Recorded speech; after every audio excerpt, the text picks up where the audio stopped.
Buenas noches, ¿me escuchan? ¿Qué tal? Buenas noches. Sí, Buenas noches. Bueno, comenzamos. Buenas noches.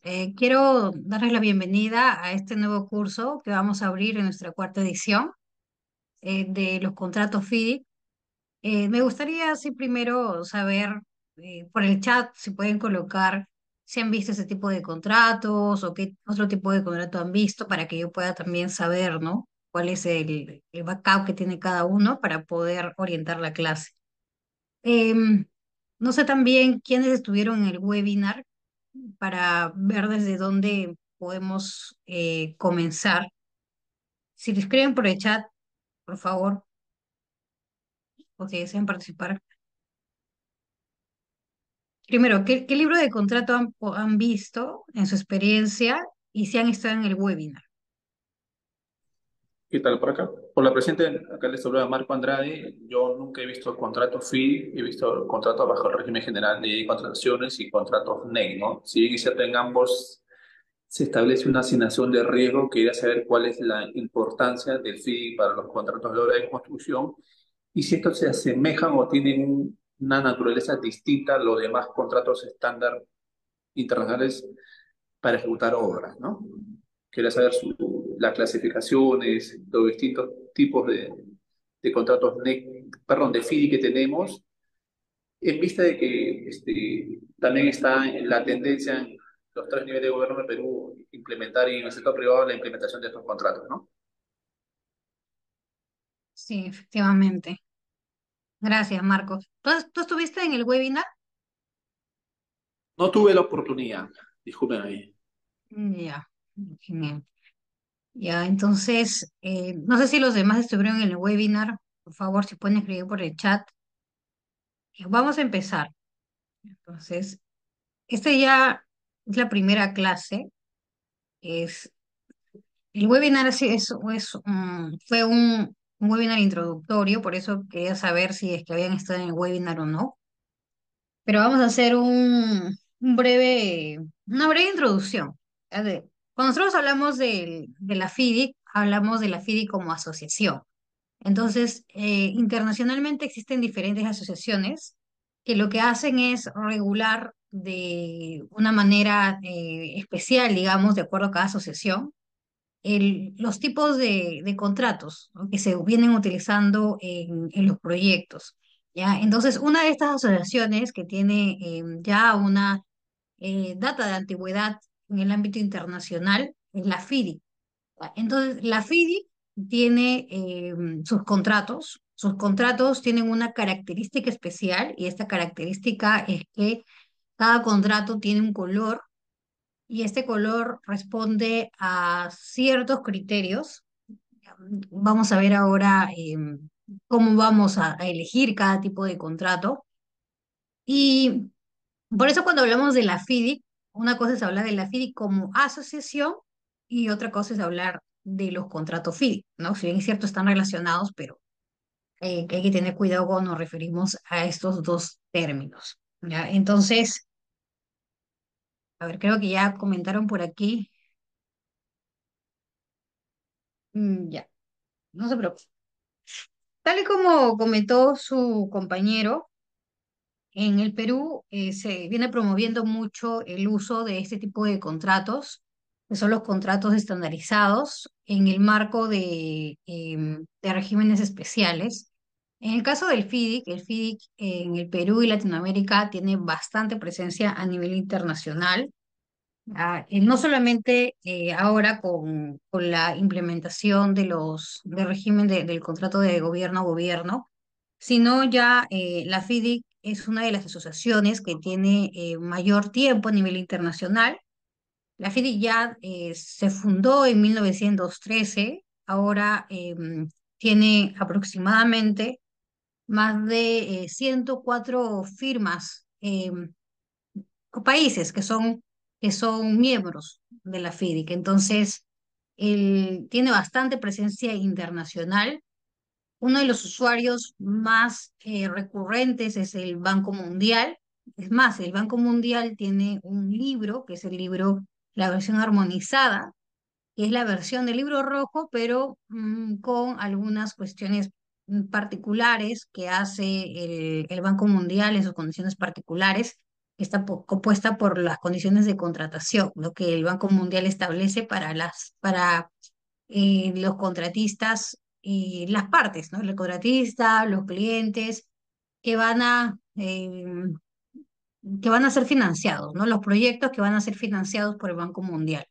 Entonces, uno de los requisitos que justamente el Banco Mundial solicita es que estos proyectos, ya sean los contratos que van a regular estos proyectos, sean contratos FIDI.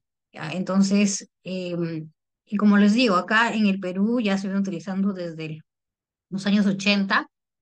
Se ha visto utilizado bastante en lo que son los proyectos financiados y en algunos regímenes especiales, por ejemplo, como el de Petroperú, que bastante lo ha utilizado, ¿no? Uno de sus proyectos más importantes, que ha sido el de la modernización de la refinería de Talara.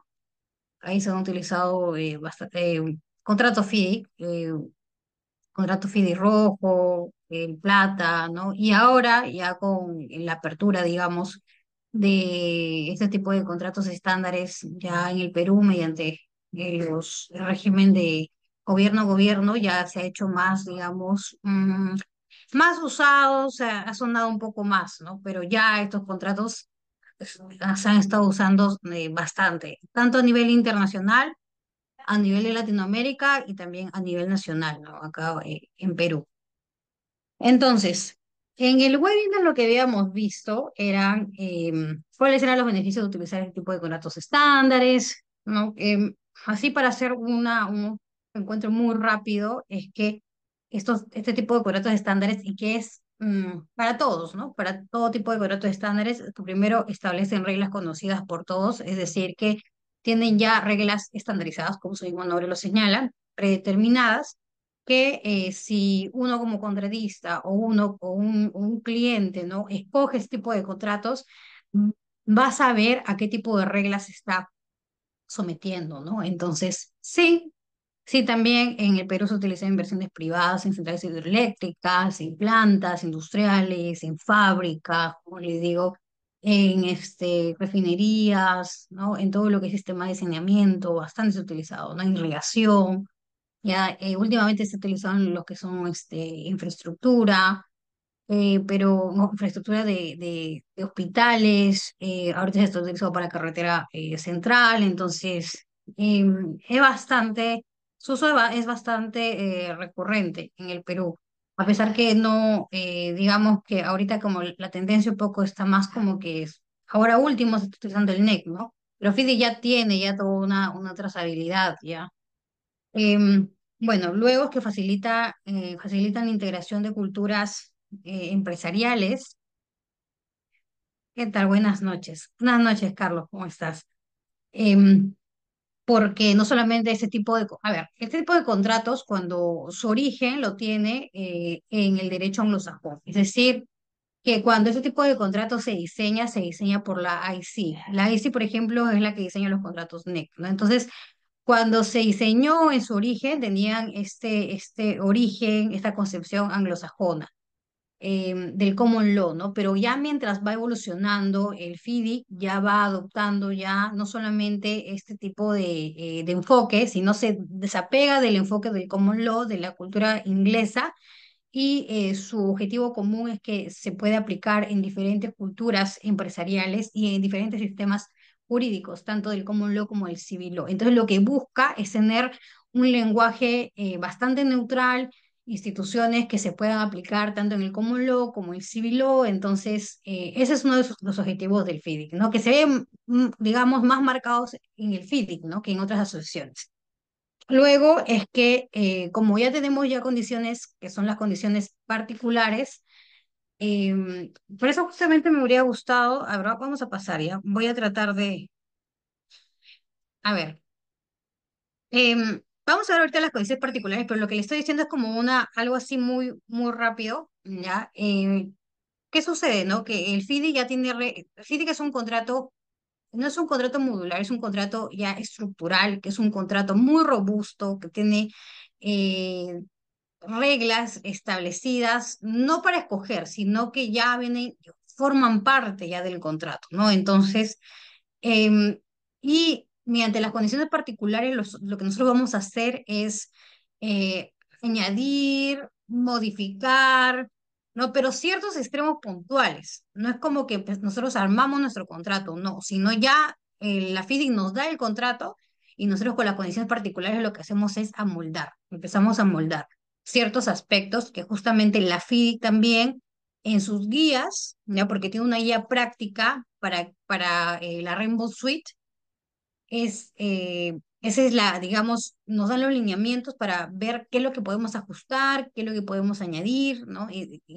Son cosas como mínimas, ¿no? Que tenemos que hacer. Entonces, como ya las condiciones particulares ya van a estar estandarizadas, preestablecidas, las partes lo que hacen al momento de la licitación se concentra sus esfuerzos en los aspectos técnicos, ya no en los aspectos, mm, mucho ya no en los aspectos contractuales, ¿no? Entonces eso es lo que reduce qué cosas son los costos de transacción. Reduce los costos de transacción, ¿no? Con ello el tiempo y el costo. Y asimismo, mientras más nosotros tengamos más cosas que negociar, vamos a necesitar más tiempo para la etapa de licitación. Mientras menos aspectos tengamos que negociar, menos va a ser el plazo que vamos a requerir. Entonces, eso es lo que buscan ese tipo de contratos, ¿no? Que se reduzcan costos de transacción, que se reduzcan los esfuerzos a lo largo del todo proceso de licitación y que se centren estos esfuerzos en los aspectos técnicos. Facilita todo lo que es la gestión del contrato, porque vamos a ver ya durante el curso que existen diferentes mecanismos contractuales, mecanismos de gestión que nos va a facilitar, digamos, que la ejecución contractual sea más fluida, que resolvamos los asuntos, los problemas, los riesgos en tiempo real, contemporáneamente. Entonces, y eso es el enfoque, ¿no? El enfoque del FIDIC, y para eso tiene diferentes mecanismos de gestión y regula también de manera peculiar algunas instituciones jurídicas que nosotros también, si, bueno, no sé si acá quién es abogado, quién es ingeniero, pero lo regula también de manera particular, ¿no? Entonces ya vamos a ir viendo ya en el transcurso en el transcurso de todo el desarrollo del curso, ¿no? Y bueno, entonces, a ver, la FIDIC tiene un componente, la FIDIC como asociación, ¿ah? Tiene un componente clave, es que en sus contratos, ya si nosotros vamos a utilizar, vamos a saber cómo se está regulado los riesgos, porque justamente uno de los aspectos fundamentales por las cuales se va a clasificar sus colores es la asignación de riesgos, ¿ya? Entonces, em, y la asignación de riesgos justamente responde a qué obligaciones, qué derechos, qué riesgos tiene cada una de las partes. Entonces, ese es un ingrediente clave, que nosotros cuando escogemos un libro, ya ahora vamos a ver, ¿no? Bajo qué parámetros se clasifican estos colores, ¿ya? Pero ya los usuarios de la FIDIC están familiarizados ya con ese tipo de libro, de los colores, de la asignación de riesgo que tiene cada color. Ahora, en el 2019, la FIDIC publicó su Golden Principle. Ahora, ¿por qué lo traigo a colación? Porque esto es muy importante saber, ya que cuando nosotros estamos en la Doctora etapa, Sharon, sí. disculpe que le corte. Quería tratar de entender, antes de abordar los principios, con mucho respeto, cuando usted dice que estos contratos fin no hay mucho margen de negociación respecto del aspecto legal, más sí del tema técnico, quería, entonces se debería tener como una idea principal es que estos contratos ya no se deben desnaturalizar, o sea, hacer modificaciones per se, porque ya el propio contrato ya viene ajustado para, digamos, para un proyecto, para un alcance que se tiene predeterminado, pero no se debería modificar en estricto. Exacto, exacto. Justamente por eso los Golden Principles tratan de eso. Los Golden Principles son aquellos principios que se tienen que respetar al momento de modificar los contratos. Es decir, tú puedes modificar el contrato, ¿ya? Quizás las condiciones particulares te establecen que solamente tienen que ser mínimas las modificaciones. Pero lo que no puedes extralimitar son los golden principles. Es decir, ¿ya? La barrera que va a garantizar o nos va a garantizar que nosotros estamos frente a un contrato FIDIC son los golden principles. Entonces, a tu respuesta es que tú puedes modificar. ¿Ya? ¿Cuál es el marco de la modificación, el margen, ¿ya? Para que nosotros podamos modificar? Son los golden principles. Entonces, existen 5 golden principles. ¿Ya? Em, ¿Y cuál es su objetivo? ¿No? Como les comentaba ahora, los objetivos de los golden principles es que garantice, ¿ya? Que las modificaciones no desnaturalicen el contrato, es decir, que no transformen el contrato FIDIC, porque lo que se vio en la práctica de los contratos FIDIC fue que las partes no tenían un límite para modificar. Entonces, lo que resultaba era que ya no nos encontramos frente a contratos FIDIC, sino que estábamos ante otro tipo de contrato, ya no se respetaba la naturaleza para la cual se había establecido ese tipo de contratos. ¿Ya? Entonces, con ese objetivo, con el afán de que realmente se pueda conservar su naturaleza, ¿ya? Porque sabemos que ese tipo de contratos está hecho por ingenieros, ¿ya? Para ingenieros. ¿Y esto qué significa? Significa que ese tipo de contratos está escrito, redactado de una manera clara, de una manera que no un abogado, sino un administrador de contrato que en su mayoría es personal técnico, lo puede ejecutar sin complicaciones de interpretación. Entonces, y no entremos a cuestiones interpretativas que justamente ahí donde se causa o es causa de las controversias, ¿no? Entonces, lo que no se quiere es eso, ¿ya? Ahora, ¿cuáles son los 5 golden principles? El primero es que los derechos, obligaciones y roles de las partes, ¿ya? Ahora, ahora para ya ir entrando, ¿no? ¿Cuáles son las partes en este tipo de contrato FIDIC? Este curso se va a centrar en los 3 libros principales de los contratos FIDIC que corresponde a la familia de contratos FIDIC, que es la Rainbow Suite, que se llama. Entonces, la Rainbow Suite está compuesta por el libro rojo, por el libro amarillo y por el libro plata. ¿Ya? Entonces, en estos 3 libros, de manera transversal, ¿ya? A excepción del libro plata, ya existe el cliente, que en algunas traducciones también lo llaman el empleador, está el contratista, está el ingeniero para el libro rojo, para el libro amarillo, está el representante del cliente para el libro plata y el DAP para todos los 3 libros. Ya, entonces, esas obligaciones que tienen las partes que hemos mencionado, obligaciones, derechos y roles, no deben cambiar significativamente. Es decir, puede cambiar, puede haber algunas variaciones, lo vamos a ver en el transcurso, ¿no? En el desarrollo del curso, pero no deben cambiar significativamente. Entonces, si es que, por ejemplo, ¿no? En el libro rojo, el riesgo de diseño lo asume el cliente.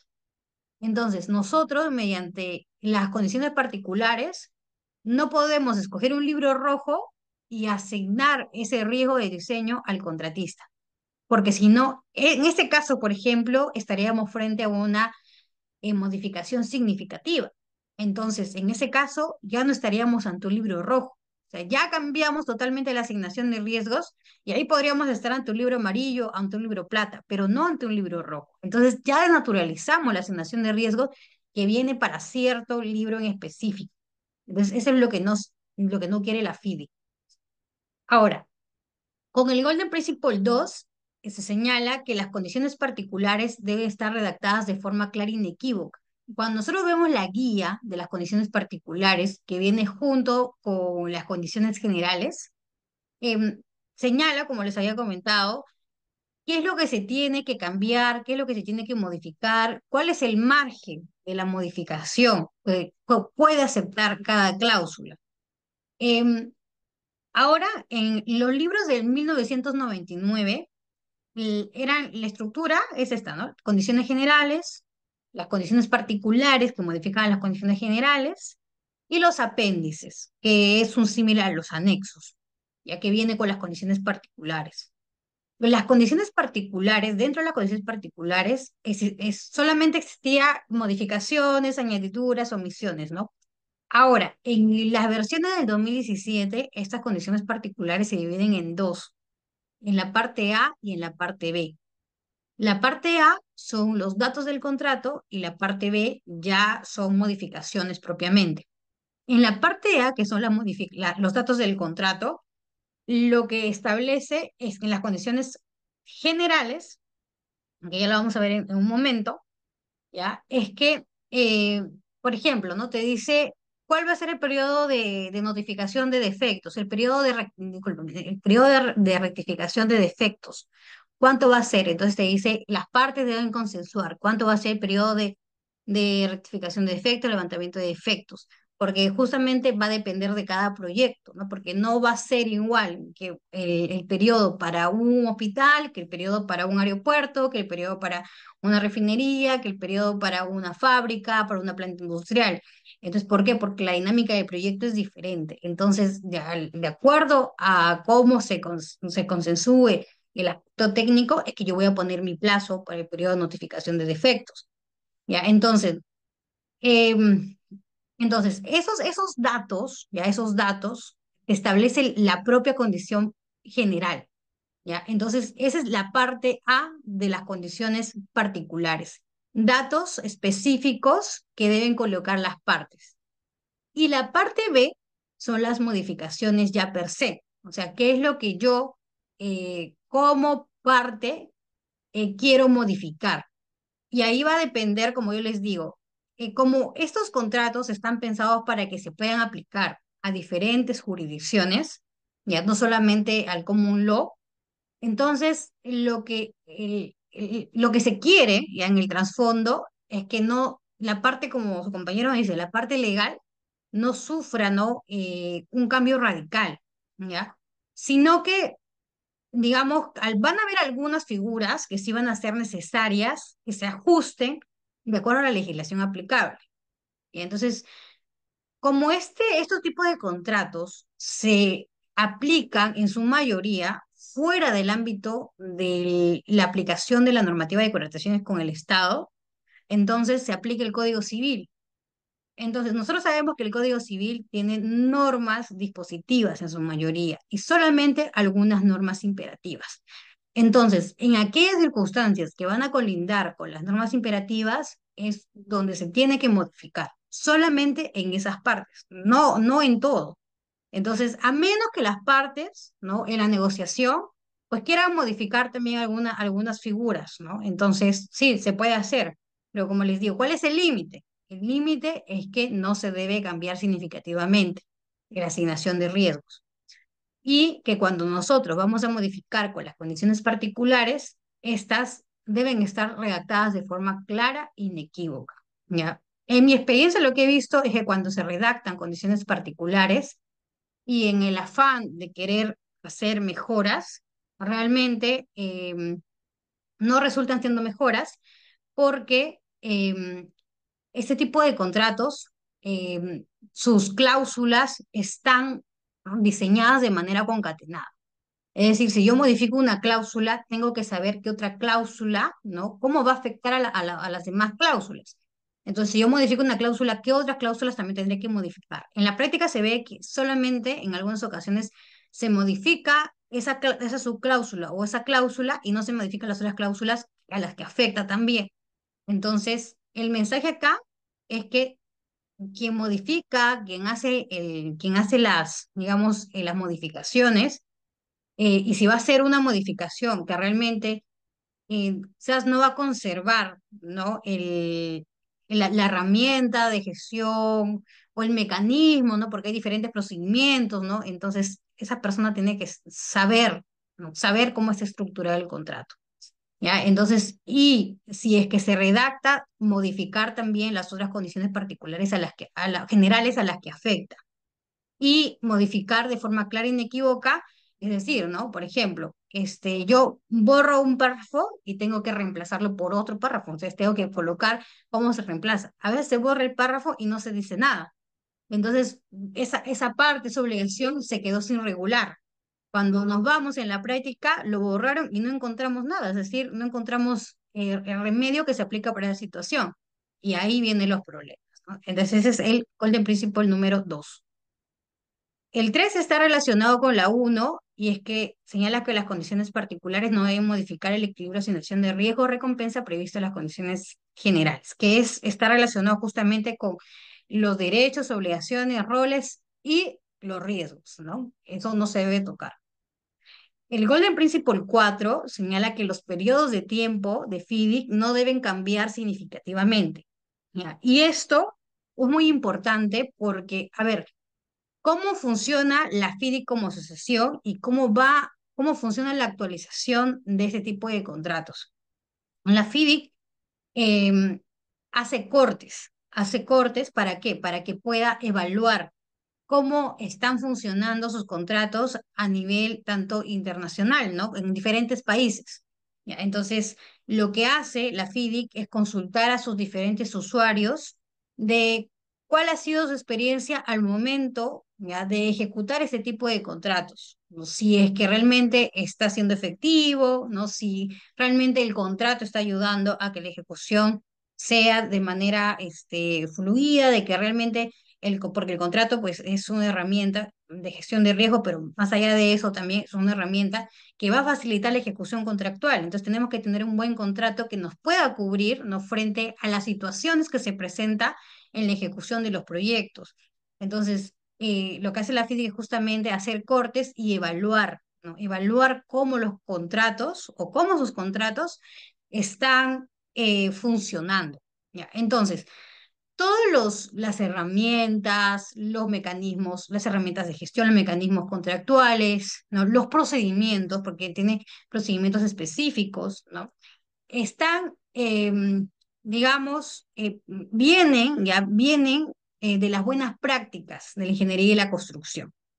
Y los plazos vienen también de esas buenas prácticas, es decir, em, ¿cuánto tiempo no tiene que ser razonable para que se pueda hacer cierto acto, entonces cierto procedimiento? Entonces empieza a consultar, ¿no? Si realmente es razonable o no este plazo para cierto procedimiento. Entonces va consensuando, va haciendo un aproximado y con eso coloca sus plazos. Ahora, ¿qué sucede, no? Una característica especial de los plazos de la FIDIC es que sus plazos son múltiplos de 7. ¿Ya? Entonces vamos a encontrar nosotros plazos de 14, de 21, de 28, ¿ya? Esos de 56, o sea, van a ir como que, ¿no? Vamos a ver que el plazo, ¿ya? Son múltiplos de 7, ¿ya? Entonces, pero más allá de eso, como les digo, es que recoge basado en qué, basado en qué es lo que ha servido a nivel internacional, ¿no? Entonces, y para todo tipo de proyectos, ¿no?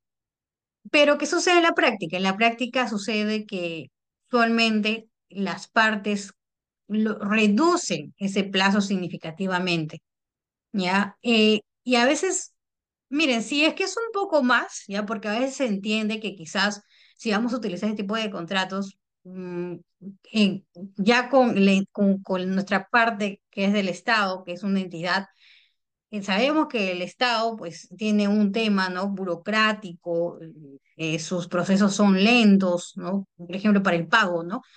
No va a funcionar como un privado, ¿no? Entonces quizás ahí sí se puede ajustar, ¿no? Se puede aumentar, pero en la práctica no, ni siquiera es que se aumenta, sino en la práctica es que usualmente se reduce, y no se reduce razonalmente. Entonces se reduce significativamente, ¿ya?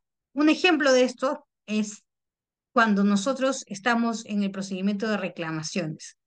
El procedimiento de reclamaciones, en las versiones 99 son 28 días para que se notifique el evento de reclamación. Pero en los contratos lo que pasa es que estos 28 días que que el FIDIC ha considerado razonable, ¿ya? Porque va a depender también del evento, ¿no? Desde cuándo se cuenta el evento, pero para FIDE ha sido un plazo razonable que sea 28 días para que puedan notificar, ¿ya? Y usualmente nosotros encontramos estos plazos reducidos, ¿a cuánto? A 10 días, a 8 días, a 5 días. Entonces, esto para la FIDE ya es un cambio significativo, ¿ya? Porque ese plazo que era razonable para cierto acto que tenía que hacer en este caso, ¿no? Que era la notificación de un evento de reclamación, fue reducido significativamente y no le dan la oportunidad, ¿ya? En este caso, ¿no? Al contratista o al cliente, a la parte que está reclamando, de hacer una notificación, una notificación que sea oportuna, una notificación, no que sea una notificación pertinente, ¿ya? Entonces, ahí estaríamos yendo en contra, por ejemplo, del Golden Principle 4. Y por último, el Golden Principle 5, que lo que busca es que antes de que se vaya al arbitraje, ¿ya? O se vaya a otro mecanismo de resolución de conflicto, ¿ya? Tenga que pasar por un DAP. En las versiones del 99 nosotros tenemos al DAP, ya que está ese Dispute Board Adjudication. ¿Ya? Entonces, antes de que pase la resolución amistosa o antes de que pase al arbitraje, tiene que ir sí o sí al DAP en la versión del 99. En la versión del 2017 tiene que pasar, ¿ya? Esto es un requisito indispensable, tiene que pasar por el DAP ya con la otra A, ¿no? Que es el Avoidance, Dispute Avoidance Adjudication Board. Entonces, antes de que pase por también, ¿no? Por la resolución amistosa y antes de que se vaya al arbitraje, ¿ya? Porque si no pasa, ¿ya? No puede someterlo al arbitraje, ¿ya? Es un requisito de arbitrabilidad para que, para que se someta, ¿no? Para que se someta a ese reclamo o digamos, esa controversia que se someta al arbitraje, tiene que pasar primero por un dispute board.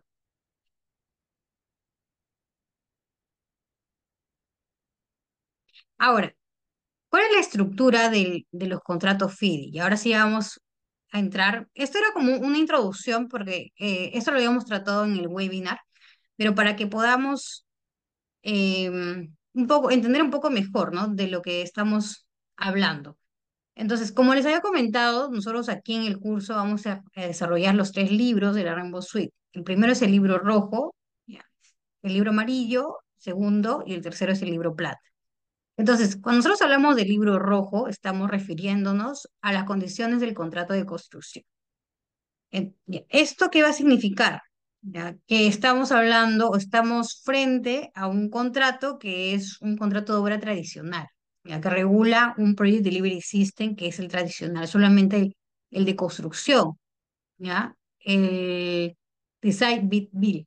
¿Ya? Entonces, em, en donde el cliente es el que va a hacer su diseño, ya, su diseño detallado, y con ese diseño detallado sale a licitar, eh, escoge al contratista y el contratista con ese diseño, que es el diseño, el detallado, solamente el contratista ejecuta, nada más. Entonces, ese es para entender a grandes rasgos a qué nos estamos refiriendo cuando nosotros vamos a escoger un libro rojo. ¿Ya? Entonces, el libro rojo es uno de los libros del FIDIC que ya es uno de los más antiguos, ya que data de más años que los demás. ¿Ya? Entonces, el libro rojo ya es justamente el primer libro que sacó el FIDIC y el libro que contenía, como les había comentado, la filosofía anglosajona. Entonces, porque este libro se sacó con ese planteamiento anglosajón. Ahora, ¿y cuándo se saca, no, la primera edición del libro rojo? Se publicó en 1957. ¿Ya? Entonces fue un contrato primero de la IC. Ahora, en 1987 sale la cuarta edición del libro rojo y en 1994 se crea, ¿no? El grupo de trabajo, es lo que les comentaba, ¿no? Siempre hay un corte y se crea un grupo de trabajo para que se revise. los modelos anteriores y como resultado de la revisión sale una nueva publicación. Entonces se creó el grupo de trabajo para revisar los modelos y el libro rojo tiene su propio libro de subcontratación, ¿ya? Para el libro rojo.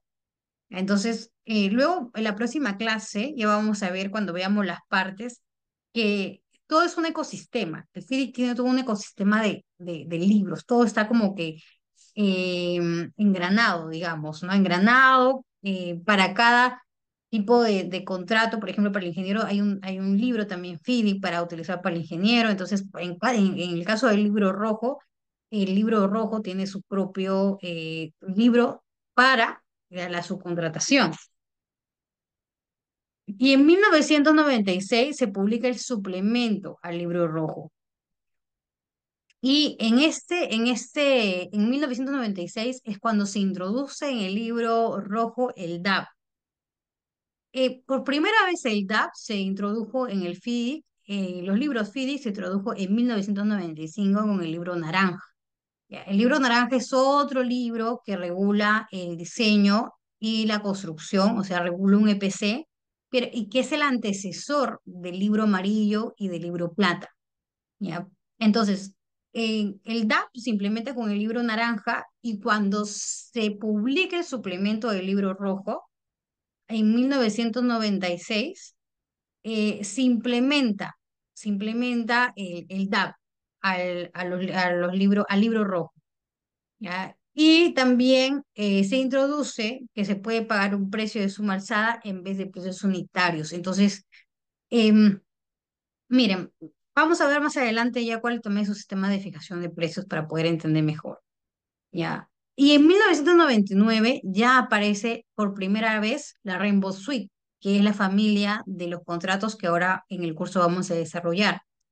Y en el 2017 se emite la nueva versión de la Rainbow Suite, ya que es la Rainbow Suite la segunda edición, y constituyen actualizaciones de las ediciones anteriores de 1999 y que aún pueden ser utilizadas en la industria. Entonces, ¿qué sucede? ¿Cuál es la dinámica?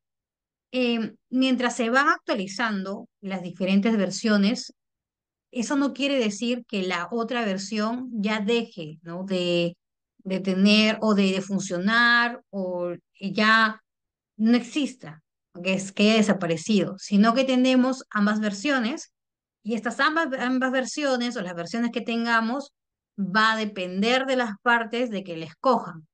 ¿Y va a depender de qué? Va a depender de todo el análisis que se haga, ¿no?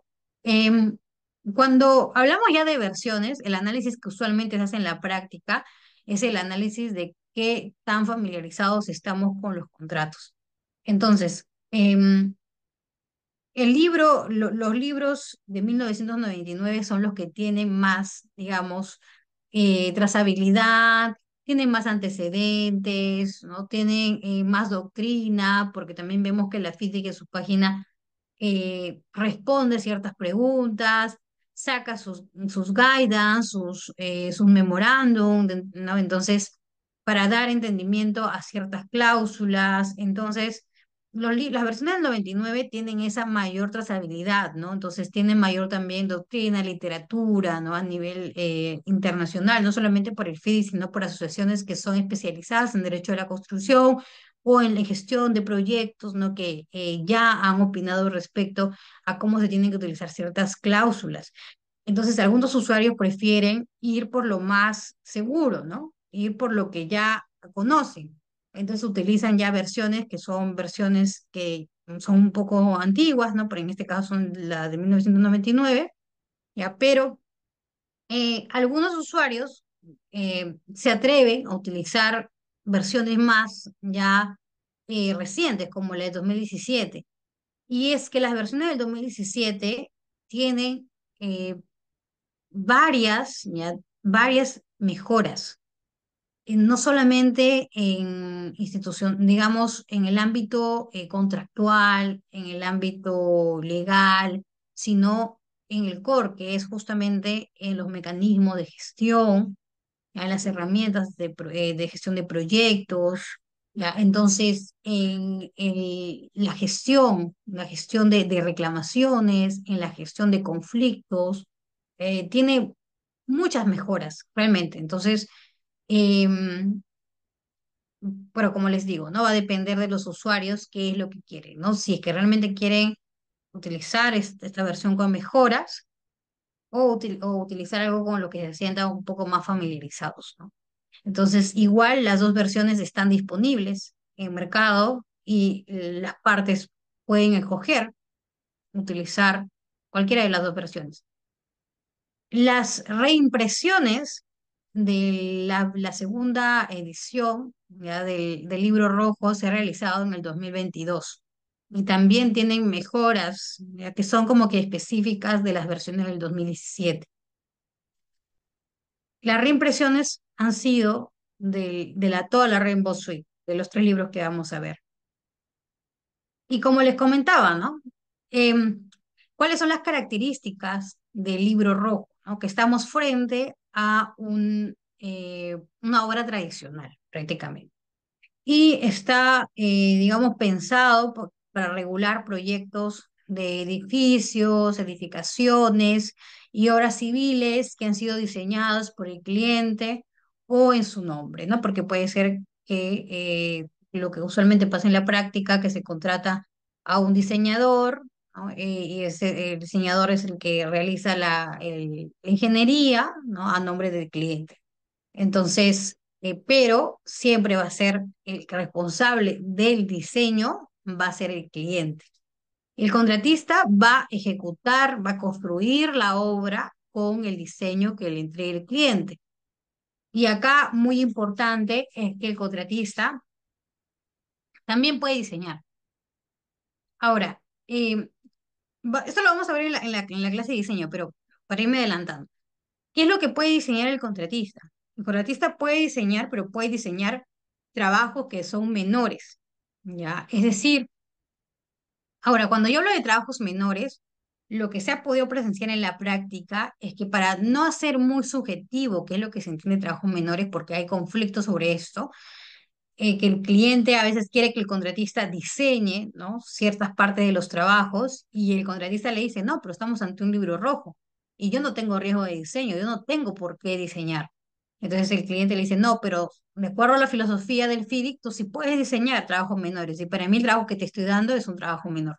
Y ahí se empieza con la discrepancia porque no se sabe qué es trabajo menor y qué no es trabajo menor. Entonces, aquí lo importante es que ese trabajo que el contratista va a diseñar, que es un trabajo menor, tiene que estar en las condiciones particulares, eh, tiene que estar expresamente identificado. ¿Ya? Entonces, ¿qué tipo de diseño menor va a, valga la redundancia, diseñar el contratista? Y esto tiene que estar consensuado, acordado en la etapa de licitación. O sea, no puede venir después de la etapa de licitación, ya firmé mi contrato, y el cliente no puede venir a decirme que quiere que le diseñe este trabajo menor. Primero, porque si no está acorde a las condiciones particulares, el contratista no está obligado a hacerlo, ¿ya? Y luego es porque hay ahí en ese caso, pues habría digamos, una causa, ¿no? Que podría tener una controversia porque no, quizás no vamos a llegar a entender qué es trabajo menor y qué no es trabajo menor, ¿no? En muchas ocasiones también, aparte de identificar estos trabajos menores en las condiciones particulares, se coloca un porcentaje, ya si es que el contratista en la etapa precontractual, etapa de licitación, acepta que va a ser trabajos menores y no están expresamente identificados, podría establecer que los trabajos menores no pueden o son aquellos trabajos que no excedan de un porcentaje. ¿Ya? Entonces, pero tiene que haber una manera de identificar qué se va a entender trabajos menores. Pero si el cliente quiere imponer un trabajo, un diseño de un trabajo, ¿ya? Que para él es un trabajo menor, que no está identificado expresamente ni con un parámetro, digamos, para poder establecer que es un trabajo menor, entonces el contratista no está obligado, ¿ya? Y eso es muy importante. Luego, como el cliente es el que va a realizar el diseño, entonces lo que este libro, la filosofía del libro rojo, va a obligar al cliente a tener un diseño muy completo antes de licitar y contratar. Este diseño es un diseño que va a ser un diseño de detalle, un diseño detallado, ¿ya? Entonces, no un diseño básico, no, no, ya un diseño detallado. Y al contratista se le va a pagar por medición de obra realmente ejecutada. Entonces acá hablamos de las valorizaciones, ¿no? Lo que tú ejecutas, yo te voy pagando. Pues acá tiene otro nombre, el sistema de medición, ¿ya? Y de pago, pero realmente en la práctica, por ejemplo, acá hablamos de lo que es relación valorada, ¿ya? Relación valorada final, ¿no? Relación valorada intermedia. Entonces, pago a cuenta, pago final, ¿ya? Entonces finiquito, ¿ya? Pero en la práctica la relación valorada, digamos, o la relación valorada que finalmente va a dar un pago a cuenta es una valorización, lo que nosotros conocemos como valorización. Entonces acá lo se va a pagar en el libro rojo se paga por lo que realmente se ha ejecutado, por los trabajos realmente realizados. Y usualmente se paga pues a precios unitarios, ¿no? Entonces, el sistema de fijación de precios es a precios unitarios. ¿Por qué? Porque acá ya se tiene ya un diseño bastante completo, ya donde se puede justamente ya extraer un presupuesto detallado de las partidas, ¿no? Con sus precios correspondientes y por tanto, pues se va a poder pagar a precios unitarios. Y acá tenemos a la figura del ingeniero. Ya también la próxima clase lo vamos a ver. En la segunda clase lo vamos a ver, ¿no? Cuando ya hablemos de las partes. Pero acá existe la presencia del ingeniero. Para hacerlo muy corto, ¿qué es el ingeniero? El ingeniero es el gerente de proyecto. ¿Ya? Entonces, es el que va a tener todas las funciones o rol que está relacionado al gerente de proyecto. O también en algunos casos lo asemeja al gerente de contratos, al administrador de contratos, ¿no? También esto ya lo vamos a ver cómo se van regulando sus funciones, pero en el ámbito ya más amplio de lo que podemos decir que es el ingeniero sería un gerente de proyecto. Y acá lo tenemos, y justamente el ingeniero tiene un rol preponderante y el ingeniero actúa como una tercera parte del contrato.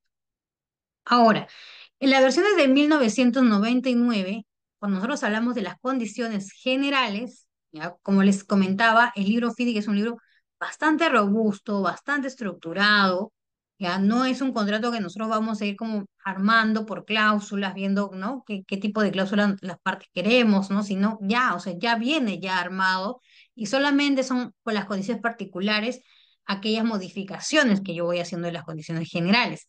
Entonces, las versiones de 1999 de todos los contratos FIDIC, eso sí, a ver, voy a hacer la aclaración, de la Rainbow Suite, de la familia de los contratos FIDIC, que está compuesto por los tres libros que vamos a ver, estaban compuestos en 1999 por 20 cláusulas.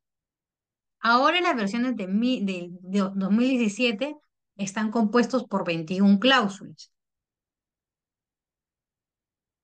Miren, entonces, aquí tenemos una pregunta.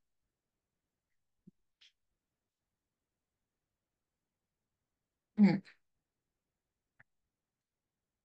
Gracias, Gustavo, por tu pregunta. A ver, dice, habla una consulta, dice, ¿y las PMOs qué rol cumplen dentro de los contratos? A ver, las PMOs, ya tal y como se está concibiendo aquí en el Perú, ya porque, a ver, la PMO es justamente brinda asistencia en la gestión de proyectos, en toda la gestión de proyectos, ¿no? Pero acá en el Perú, ¿cómo se están viniendo utilizando las PMOs? Se está como que, digamos, centrándose en la asistencia técnica pero para la etapa de procura, que es para la etapa de licitación, contratación. Ahora, ¿cuál es el rol que juega, no? La PMO. La PMO tiene su propio contrato, que es justamente el contrato de gobierno a gobierno, ¿no? Que es que lo suscribe los dos países, ¿no? En este caso sería, no sé, estamos, por ejemplo, si somos de Perú, sería el gobierno peruano con el gobierno que nos va a brindar la asistencia, ¿no? En este caso, por ejemplo, puede ser el gobierno de Londres, el gobierno de Francia, ¿no? Entonces, Ese contrato es el contrato G2G que suscribe, ya que se suscribe entre estos dos gobiernos. Ahora, como parte de este contrato G2G de asistencia para la gestión de proyectos, es que justamente el Estado francés o el Estado, en este caso inglés, coloca a una PMO, ¿no? Porque justamente las PMO son las Project Management Office, que justamente son las, digamos, las entidades especializadas en todo el tema de gestión de proyectos. Entonces coloca a esa PMO y la PMO viene a brindar asistencia al proyecto, al Estado con el que se ha suscrito, ¿no? En este caso, por ejemplo, el Estado peruano. ¿Ya? Entonces la PMO lo que hace es, como parte de su labor de asistencia, la PMO escoge, ayuda, asiste a realizar toda la procura. Y como parte de su labor de procura, escoge, ya, junto con el cliente, le ayuda, le asiste al cliente a escoger el contrato más adecuado para su proyecto. ¿Ya? Entonces, como parte de las iniciativas, ¿no? Para que justamente se pueda reactivar la economía, para que se puedan reactivar los proyectos, es que se incentivaron el uso de ese tipo de mecanismos. Y dentro de este tipo de mecanismos es la utilización de los contratos estándares.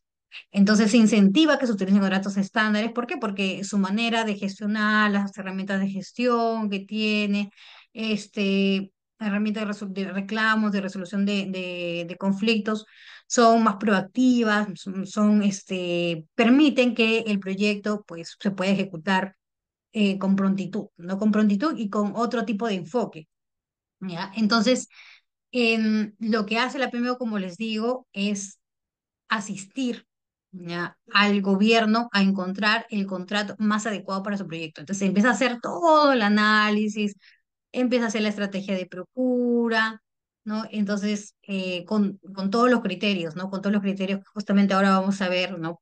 Qué es lo que se tiene que ver para escoger un tipo de contrato. Entonces, una vez que se haga todo este proceso, le ayuda también a implementar el proceso de procura y luego que se haya implementado todo eso, al final se llega a escoger un contrato. Ese contrato que se llega a escoger, ¿ya? Y con ese contrato que se va a salir a la procura y ese contrato que se va a negociar en el proceso de procura, va a ser el que se va a suscribir. Pero va a ser un contrato diferente, ¿ya? Al contrato de gobierno a gobierno, que es de justamente asistencia técnica, ya que va a ser justamente ese tipo de contrato que estamos viendo, que va a ser si se requiere diseño, si se requiere, no sé, la construcción, de acuerdo a lo que, que el cliente quiere, de acuerdo a las características del proyecto, ¿no? Entonces, de acuerdo a eso es lo que se va a escoger el contrato.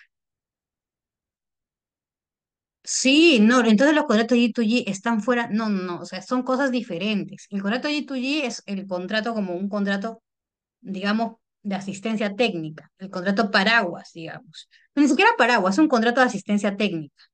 ¿Ya? Entonces, el contrato marco, digamos, ¿no? Es el framework. Entonces, en este contrato, ¿ya? Es, bajo este tipo de contrato es que la PMO va a ejercer sus funciones. Y la PMO ejerciendo sus funciones va a escoger a lo del tipo de contrato, el contrato FIDIC, el contrato NEC, o al otro tipo de contrato eh, digamos, adaptarse al proyecto. Entonces, ¿está relacionado? Sí, porque justamente la PMO, como parte de su ciencia técnica, escoge al tipo de contrato estandarizado, pero no son iguales.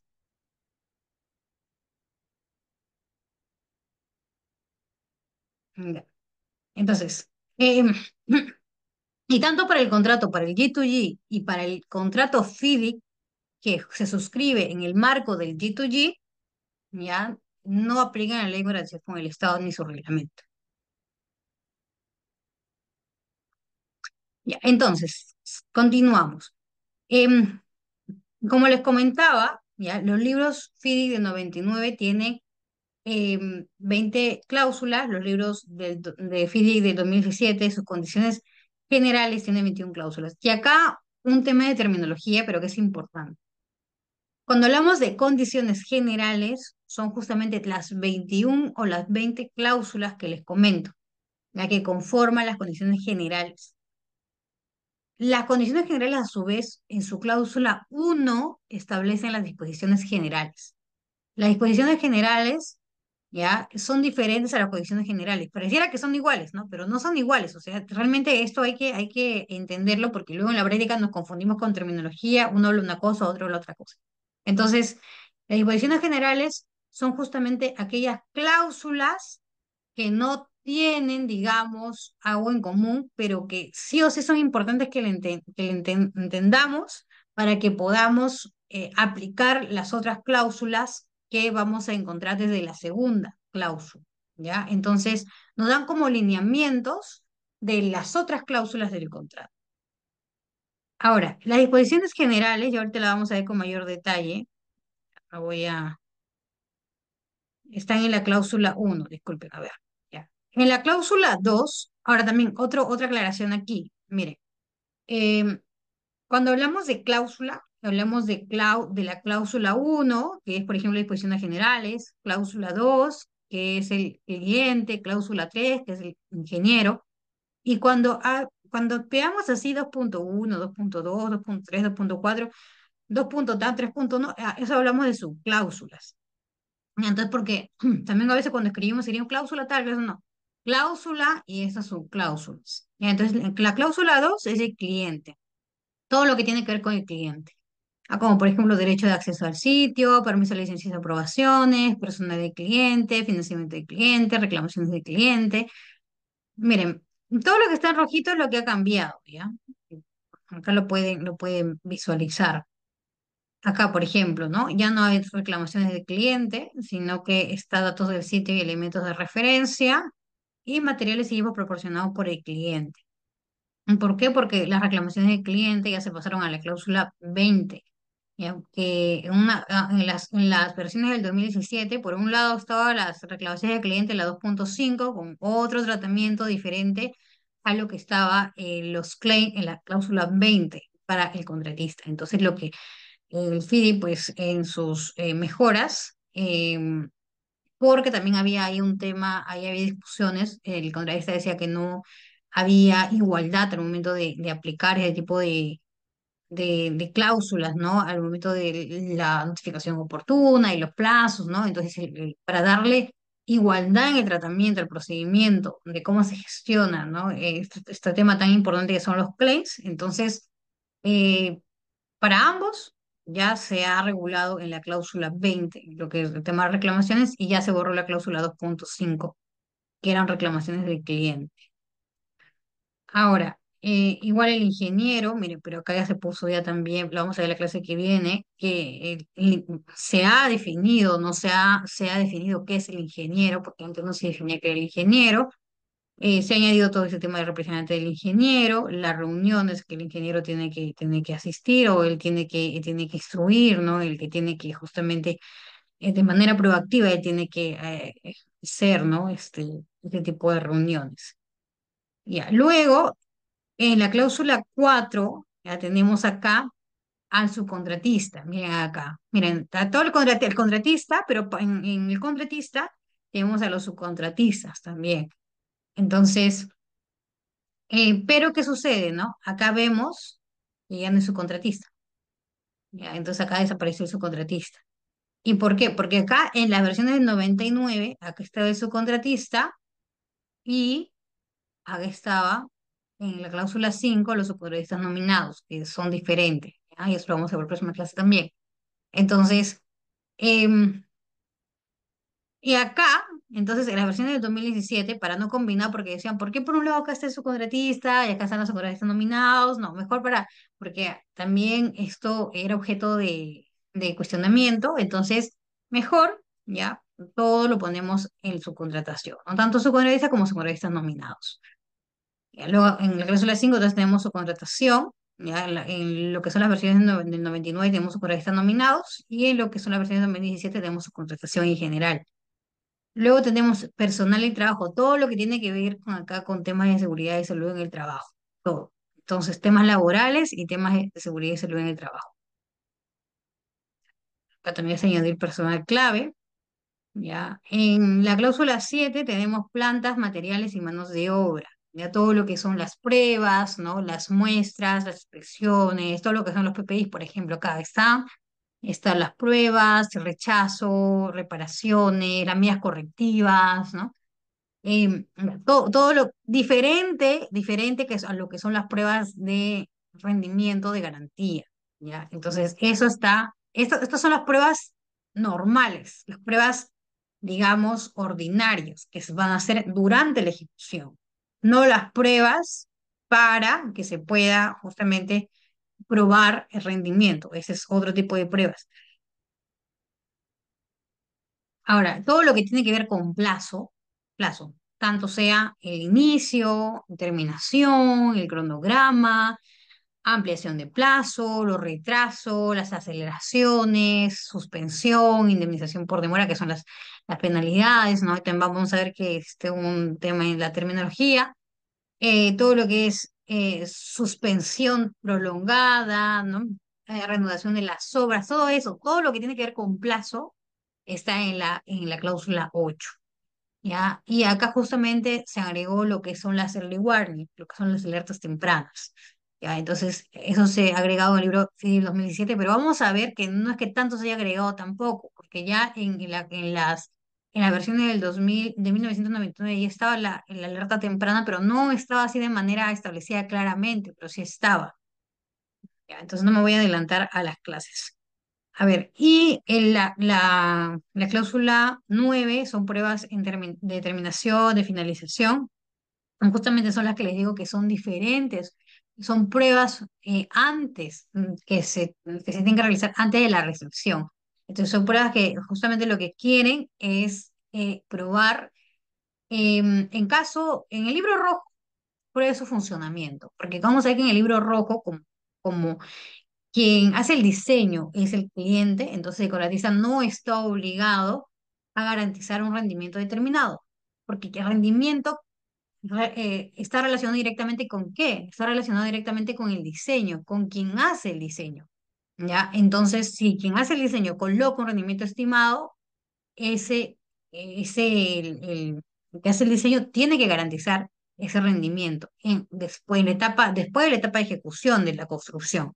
Pero en el caso del libro rojo, en caso del libro rojo no hay, digamos, ese rendimiento que tiene que garantizar porque porque el contratista no es el que va a realizar el diseño. Y por lo tanto, las pruebas de terminación, su objetivo va a ser que se pueda probar, digamos, el funcionamiento integral del proyecto, que no necesariamente tiene que traer consigo rendimientos estimados, ¿ya? Y en la cláusula 10 tenemos a todo lo que es la recepción por parte del cliente, ¿ya? Entonces ahí tenemos los diferentes tipos de recepciones, o cómo la FIDI también regula de una manera, digamos, muy propia lo que son las recepciones.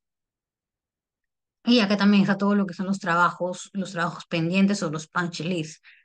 Y en la cláusula 11 se regula todo lo que es responsabilidad por defectos, ¿no? ¿Cuál es el periodo de responsabilidad de defectos? ¿Qué se tiene que hacer en el periodo de responsabilidad de defectos? ¿Cómo se tiene que tratar, ¿no? En caso de que exista una parte o un equipo de la obra que esté defectuoso, ¿no? ¿Cómo se hace digamos, la integración otra vez de esa parte del proyecto, ¿no? Entonces, y luego ya finalmente luego desarrolla esa parte que forma parte de la etapa del contrato, porque a veces acá también hay bastante duda, ¿no? Si la etapa de responsabilidad de efectos forma parte o no. En muchos programas, cronogramas, los sacan, como que solamente llega hasta la recepción. Y aquí es muy importante esta parte porque cuando nosotros hablamos de este tipo de contratos, hay, digamos, dos tipos de recepciones. Está el taking over, ya que eso, ese es su término en inglés, y que acá lo han traducido como una recepción. Pero realmente es como una recepción, digamos, parcial. No, parcial no, disculpe, una recepción provisional. ¿Por qué? Porque luego de esta recepción todavía hay este periodo de defectos que forma parte del plazo, ¿ya? Y que luego de ello es que ya se da la recepción definitiva, ¿no? Que si es que cumples justamente con este periodo, que va a ser ese periodo que es necesario para que se puedan levantar todos los defectos, en ese periodo recién, finalmente, acabado ese periodo, te pueden dar tu certificado de cumplimiento, no antes. Pero eso cuando se estructura parece que no se entiende y es que cortan en el programa, solamente ponen hasta la recepción y este periodo lo dejan como una etapa, netamente administrativa, ¿no? Que no forma parte o sea, es cierto que no forma parte del plazo de finalización, pero sí forma parte del plazo de defectos, que finalmente forma parte del programa y que es necesario que esté dentro del programa y que forma parte del alcance del contrato, no es que esté fuera del alcance del contrato. Luego, en el libro rojo, en esta parte, nosotros tenemos medición y valoración, porque hemos dicho que aquí el proceso de pago, ¿ya? Y el proceso justamente es de sistema de fijación de precios, es un sistema de precios unitarios. Y lo que se hace es también, se paga, ¿no? Mediante valorizaciones, ¿ya? Que en los contratos FIDIC se llama, pues, digamos, los pagos a cuenta, ¿ya? Entonces, los pagos a cuenta. Em, ¿Y qué sucede, no? Que acá quien va a efectuar la revisión de las relaciones valoradas que va a presentar el contratista es el ingeniero. ¿Ya? Entonces, por tanto, hay un procedimiento para que se pueda revisar justamente esas relaciones valoradas. Esa aprobación lo hace el ingeniero. Y por eso acá tenemos en la cláusula 12 esto. Vamos a ver que en el libro amarillo, en el libro plata, no hay o sea, en esta cláusula existe ya, o se regula otro tema. ¿Por qué? Porque en el libro amarillo ya no tenemos un sistema de precios unitarios, ¿ya? Y el sistema de medición de precios, ¿ya? Porque una cosa es la medición de progreso, discúlpame. El sistema de medición de progreso ya no va a ser mediante valorizaciones, sino va a ser mediante hitos, ¿ya? Entonces, hitos de progreso. Entonces ya no hay esto, ya no hay esto. Ya. Ahora, en la cláusula 13 tenemos lo que regulado, lo que son las variaciones y ajustes. En algunos contratos lo podemos encontrar como cambios, ¿ya? Pero, digamos, fuera de la terminología, variaciones, cambios, realmente es lo mismo, ¿ya? Entonces, todo lo que es procedimiento de cambios está en la cláusula 13. Acá también otra aclaración, ¿no? Que algo como que hay que conocer del FIDI. Cuando nosotros hablamos de claims, ¿ya? Tenemos diferentes tipos de claims, ¿no? Uno de los tipos de claim que tenemos son los variation claim, que son los claims de variaciones, ¿ya? Entonces, en el caso del NEC, por ejemplo, todo lo que son los claims, tanto de variaciones como de pago, como de plazo, ya que sean distintas las variaciones propiamente, entonces está regulado, ¿no? Su cláusula 60, ¿no? Como eventos compensables.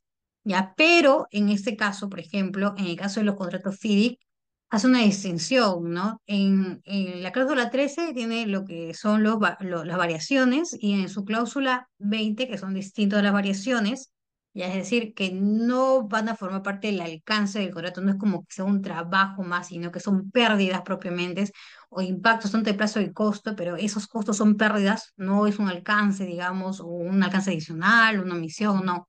¿No? Entonces, eso se tramita como una reclamación, digamos, de pago adicional o una reclamación de plazo, y eso está regulado diferente en su cláusula 20, ¿ya? Y en la cláusula 13 solamente encontramos lo que son cambios, variaciones, ajustes. Eso también vamos a tener una clase de variaciones. Ahora, en la cláusula 14 está todo el procedimiento de pago. Está el procedimiento de pago, todo lo que es el precio, lo que son las cartas fianzas, tanto anticipo, fiel cumplimiento, procedimiento de pago que es como muy peculiar del FIDI, ¿ya? Aquí está la relación valorada, como les digo, la intermedia, ya la final, acá lo que les comentaba, ¿no? El escrito de descarga, ¿no? O también acá el finiquito, ¿no? El finiquito, el escrito de descarga, el finiquito que es digamos, un paso más de la relación valorada final, que es como la liquidación prácticamente. Ya el escrito de descarga, el pago final, las monedas, todo lo que tiene que ver con pago. Ahora, en la cláusula 15 tenemos la resolución por parte del cliente. ¿Ya? Entonces, los tipos de resoluciones que existen por parte del cliente, es decir, por incumplimiento del contratista. ¿Ya? Entonces, o también acá se regula un tipo de resolución que es la resolución de pleno derecho, pero para él, de pleno derecho, o también la resolución sin causa, ¿ya? Pero es una resolución excepcional que tiene una resolución, tiene una manera también de regular de manera especial para que no pueda, digamos, transgredir el interés de la otra parte. ¿Ya? Entonces, esto es la resolución por parte del cliente, es decir, por incumplimiento o a conveniencia del cliente. ¿Ya? En la cláusula 16 ahora se regula lo que es ya la resolución, pero por parte de quién, por parte del contratista. Ya, es decir, por incumplimiento o quizás también por fuerza mayor prolongada, ¿no? Porque una de las causas de la resolución, de resolución es también fuerza mayor prolongada. Entonces, y esas dos causales, ¿no? Le habilita al contratista a poder resolver el contrato. Entonces, en la cláusula 16 tenemos suspensión y terminación por parte del contratista. En la cláusula 17 tenemos a todo lo que es riesgos y responsabilidades. Ahora, el riesgo y responsabilidades en las versiones del 2017 se ha como que traducido a cuidado de las obras e indemnizaciones, pero realmente digamos, ha sufrido, sí, esta es una de las cláusulas que ha sufrido más modificaciones, ¿ya? Pero lo que regula aquí justamente son, digamos, todos los riesgos no, porque los riesgos están asignados en las diferentes cláusulas de contrato. Y ya lo vamos a ver la próxima clase también en matriz de riesgo. Sino que acá lo que regula son las consecuencias de cumplir esos riesgos, obligaciones, ¿no? Y que tiene cada parte establecido. Entonces, y está también relacionado, en la versión del 99, estos riesgos estaban muy relacionados con los eventos de fuerza mayor, que se llamaban así en la versión 99 y los eventos excepcionales, que así se llaman en las versiones del 2017. ¿Ya? Entonces están muy relacionados con estos tipos de riesgos. No solamente con este tipo de riesgos, sino con todos los riesgos que están regulados a lo largo del contrato. ¿Ya? Ahora, miren, acá también hay una diferencia en el orden, ¿no? Porque acá tenemos 17 y 17 que son los riesgos y responsabilidades, y acá en la cláusula 18, en la versión del 99, tenemos lo que son los seguros, ya que también están relacionados a los riesgos. ¿No? Pero en cambio, en las versiones del 2017 ya eso hubo como un cambio, pues, ¿no? En el orden, en la organización, porque esto ya no se regula ya los seguros en la cláusula 18, sino los eventos excepcionales. Ahora, eso tiene su historia, ¿no? Sus antecedentes, ¿por qué es así, ¿no? ¿Por qué se ha cambiado de nombre? ¿Por qué se reguló en esa parte? ¿Por qué ya no se dejó así como estaba, ¿no? Porque si realmente nosotros vemos en el fondo, ya fuera del cambio de denominación, la regulación de esta cláusula con la anterior, solamente por ciertos aspectos es casi la misma, es similar. ¿Y por qué entonces se cambió el nombre, no? Porque, a ver, como hemos dicho, lo primero que hemos empezado, cuál es uno de los objetivos de este tipo de contratos, y más aún de la FIDI como asociación, es que este tipo de contratos se puede aplicar a diferentes países, ¿no? Sin distinción, ¿no? Fuera de que pertenezca a algún sistema en específico. ¿Ya? Entonces, cuando nosotros nos referimos a fuerza mayor, ya este es un término jurídico que tiene diferentes significados de acuerdo al sistema o a la jurisdicción en que nos encontremos, ¿ya? O a la familia, ¿no? A la familia del sistema jurídico que nos encontremos. Entonces, por ejemplo, en los países del civil law, la fuerza mayor tiene digamos, su significado ya, legal, ya proviene del código, de los códigos. ¿Por qué? Porque en las jurisdicciones del civil law nosotros tenemos códigos que justamente suplen ya, pues, frente a vacíos de los contratos, no tenemos principios que irradian la contratación, ¿no? La contratación en general. Entonces, em, si es que lo que sucedía era que las personas cuando trataban de aplicar la fuerza mayor, empezaban a hacer como digamos, trataban de relacionarlo directamente con lo que estaba en sus códigos, establecido en sus códigos. Las personas, ¿no? Los usuarios que pertenecían al sistema del civil law. Entonces, en muchas de las ocasiones era que digamos, a veces vamos a ver esto también, a veces es un poco como raro imaginar la regulación específica que tiene el FIDIC. Entonces decía, no, pero ¿cómo puede ser así si en el código dice así? Entonces yo tengo que empezar a armonizar, digamos, hacer como una interpretación de lo que dice mi contrato con el código. Y ya se perdía lo que realmente el FIDIC lo que estaba regulando, ¿no? Entonces, en muchos de los contratos sí establecía pues expresamente que se iba a aplicar lo que el Código Civil decía, ¿no? Entonces, en ese caso sí. O sea, en ese caso sí ya tú podías hacer como la interpretación con tu Código Civil, ¿no? Pero en los contratos que no te señalaba expresamente eso, tenías que respetar cómo estaba regulado ese riesgo en los contratos, en ese tipo de contratos. Y a veces que en muchos de los casos, en los contratos FIDIC no guardan relación con lo que establece el Código Civil. Entonces, y generaba muchas controversias. Pero en los países del common law, ya que eh, justamente son los países que tienen como que pertenecen al sistema de los sajón, la fuerza mayor no se regula en algún código. ¿Por qué? Porque justamente no existen códigos, ¿no? Códigos, así como nosotros tenemos códigos civiles, ¿no? Sí, que existen leyes sectoriales, sí, pero no existen códigos como tal. Entonces, no hacían como esa interpretación, digamos, de tratar de relacionar con lo que establece, pues, a un código en específico. Eso era lo que establecía el contrato. Y si es que, por ejemplo, no estaba en el contrato, o sea, qué pena, ¿no? O sea, qué pena. Por más que sea irresistible, extraordinario, imprevisible, por más que tenga esas características, si no estaba en el contrato como un suceso de fuerza mayor, no tiene la calificación de fuerza mayor. O sea, era así. Por más que existen lluvias torrenciales, que nunca había pasado huracanes, no, tú no podías, no puedes o reclamarlo si no está regulado, sí, expresamente en tu contrato. ¿Ya? Entonces, como no se quería hacer esa distinción, porque justamente lo que se quiere es que este contrato se puede aplicar de manera indistinta en en diferentes países, entonces dijo, ¿sabes qué? Para no confundir los nombres, entonces esa modificación se introdujo en uno de los libros, que es el libro dorado, que regula un contrato de un proyecto DBO, Dispute eh, Build Operate, em, es que se introdujo esa modificación.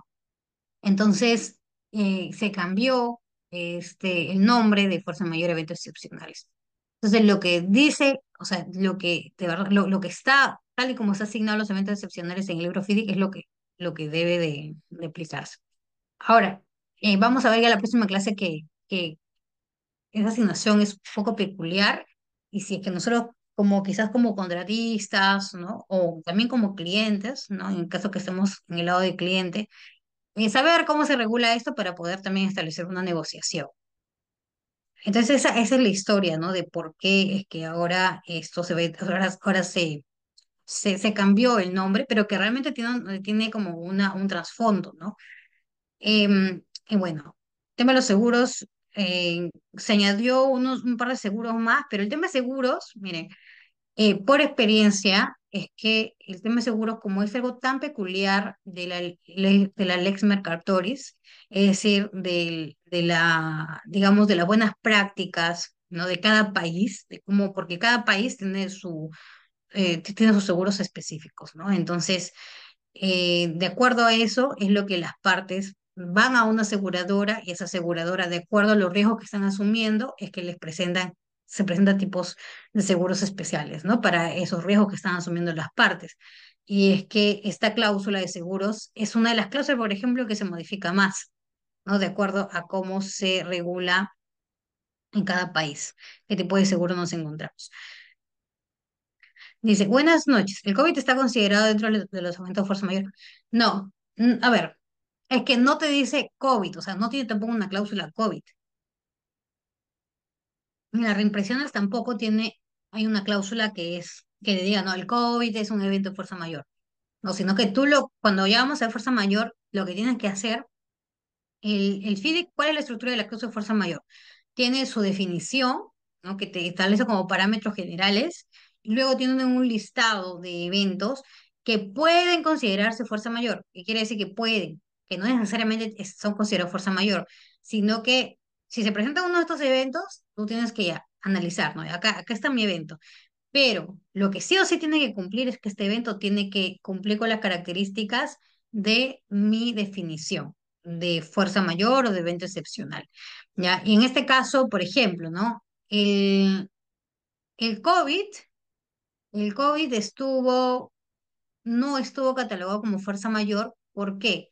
Porque el COVID calzaba con otra figura. A ver, que va a depender, ¿no? Porque como el COVID tuvo diferentes periodos, cuando el COVID sucedió en su primera temporada.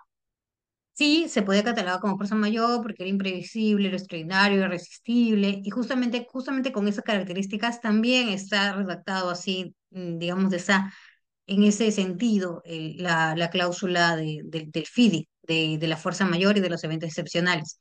Entonces, en ese primer periodo que fue, si nosotros teníamos un contrato con un alcance internacional que tenía procura internacional, sucedió desde diciembre hasta julio, ¿no? Más o menos. Entonces, en ese periodo sí se podría considerar fuerza mayor. Pero luego, para el periodo de agosto, cuando ya se empezaron a reactivar las obras, ya no había imprevisibilidad ahí, ya, o sea, ya no había, ya no cumplía ya no era extraordinario tampoco. ¿No? Es irresistible, sí, puede ser, ¿no? Pero ya imprevisible no era. Entonces, ahí no se podía considerar como fuerza mayor. En ese caso, para los contratos FIDIC, se tenía regulado otra figura, que era el cambio de legislación, porque justamente esos impactos prevenían de las medidas de reactivación, y las medidas de reactivación estaban reguladas en estas normativas, ¿no? Que salían esas normativas de reactivación. Entonces, es que se pudo tramitar por esa cláusula, ¿no? Como un evento, como un cambio de legislación, que es otro tipo de cláusula. Para ese tipo como en ese momento no había una claridad respecto a qué cláusula yo tenía que aplicar, es que el FIDI justamente uno de los objetivos que tiene es que brinda asistencia a sus usuarios. Entonces el FIDI sacó sus guidance. ¿Ya? En estos guidance, si desean, se los puedo enviar. Ya son tres guidance del COVID, ya un guidance para el libro rojo y para todos los libros que contenían o que traían como alcance construcción, y un guidance para el libro blanco, ya. Entonces, lo que son consultorías. Entonces, sacó justamente un guidance cuando comenzó y un guidance ya luego cuando ya estaba terminando el COVID. ¿Por qué? Porque como les digo, iba a depender de la temporada, ¿no? Entonces, en su primer guidance, realizó un análisis de todas las cláusulas que justamente podían calzar con este evento, ¿no? Que en la primera temporada fue un evento de fuerza mayor, y en el segundo guidance ya saca ya cómo se presenta el COVID en otra temporada, que es justamente cuando ya está ejecutando con medidas de reactivación, que es diferente, ¿no? Entonces, y ahí te dicen, no, mira, en esta situación, si tienes esta situación, puedes aplicar tal cláusula, porque créanme que en ese momento, hubo confusión, hubieron foros, no sabían qué cláusula aplicar, si aplicaba la fuerza mayor, la 13.8, cambio de legislación, o la 13.7, ¿no?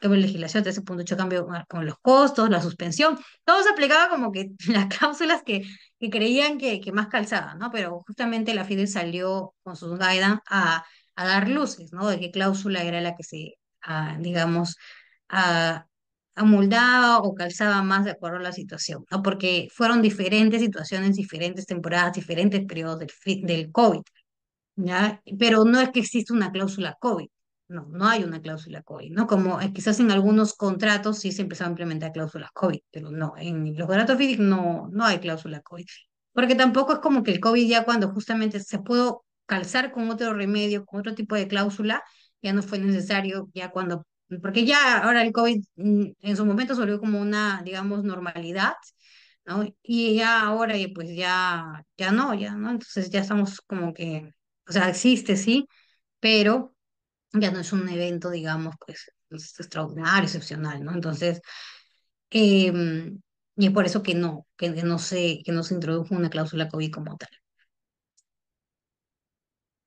Entonces, y miren ya, en la cláusula ya seguro, fuerza mayor, de seguros, y en la cláusula 20, ya que es la última cláusula, aquí tenemos lo que son las reclamaciones, disputas y arbitraje, en las versiones del 1999.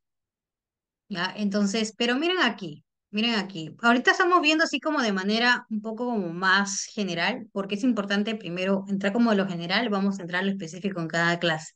¿Ya? Entonces, la cláusula 20 lo que tiene son todo, a ver, ¿qué sucede, no? Que en ese momento lo que son reclamaciones, disputas, arbitraje, todo, realmente disputas, como que todo se combinó, ¿ya? Pero ya cuando fue como que evolucionando, digamos, teniendo más desarrollo este tema, es que justamente la literatura internacional, las buenas prácticas internacionales han ido desarrollándose y han ido desarrollándose y han ido estableciendo un criterio, ¿no? Que justamente las reclamaciones son distintas a los conflictos, son distintas a las disputas. Entonces, por tanto, no tendrían por qué ir juntas. ¿Ya? Cuando hablamos de una reclamación, no estamos hablando de un conflicto, ¿no? A pesar de que en la práctica a veces lo utilizamos indistintamente, que no es así, ¿no? Entonces, pero en su momento pues se reguló de esa manera. Ahora, en las versiones del 2017 ya se hizo esa aclaración, ¿no? Una reclamación, en sus mismas definiciones establece una definición para lo que es controversia y una definición para lo que es reclamación, ¿no? Entonces, y también bajo ese criterio, ¿no? Ese sentido, es que en la cláusula 20 se separa y existe una cláusula específicamente para reclamaciones, y ahí como les digo, ya la cláusula que era la 2.5 que era para que el cliente pueda reclamar, ya, ya no existe, ya la versión de 2017 sino que todas las reclamaciones, tanto del cliente como del contratista, porque en estos casos no solamente que el contratista tenga el derecho de reclamar, sino el cliente también puede reclamar, ¿no? Entonces, si el cliente pues tiene algo que reclamar, lo puede hacer mediante esta cláusula también ya mediante la cláusula de reclamaciones, que es la cláusula 20. Entonces, eso también lo vamos a ver en su oportunidad en una clase específica.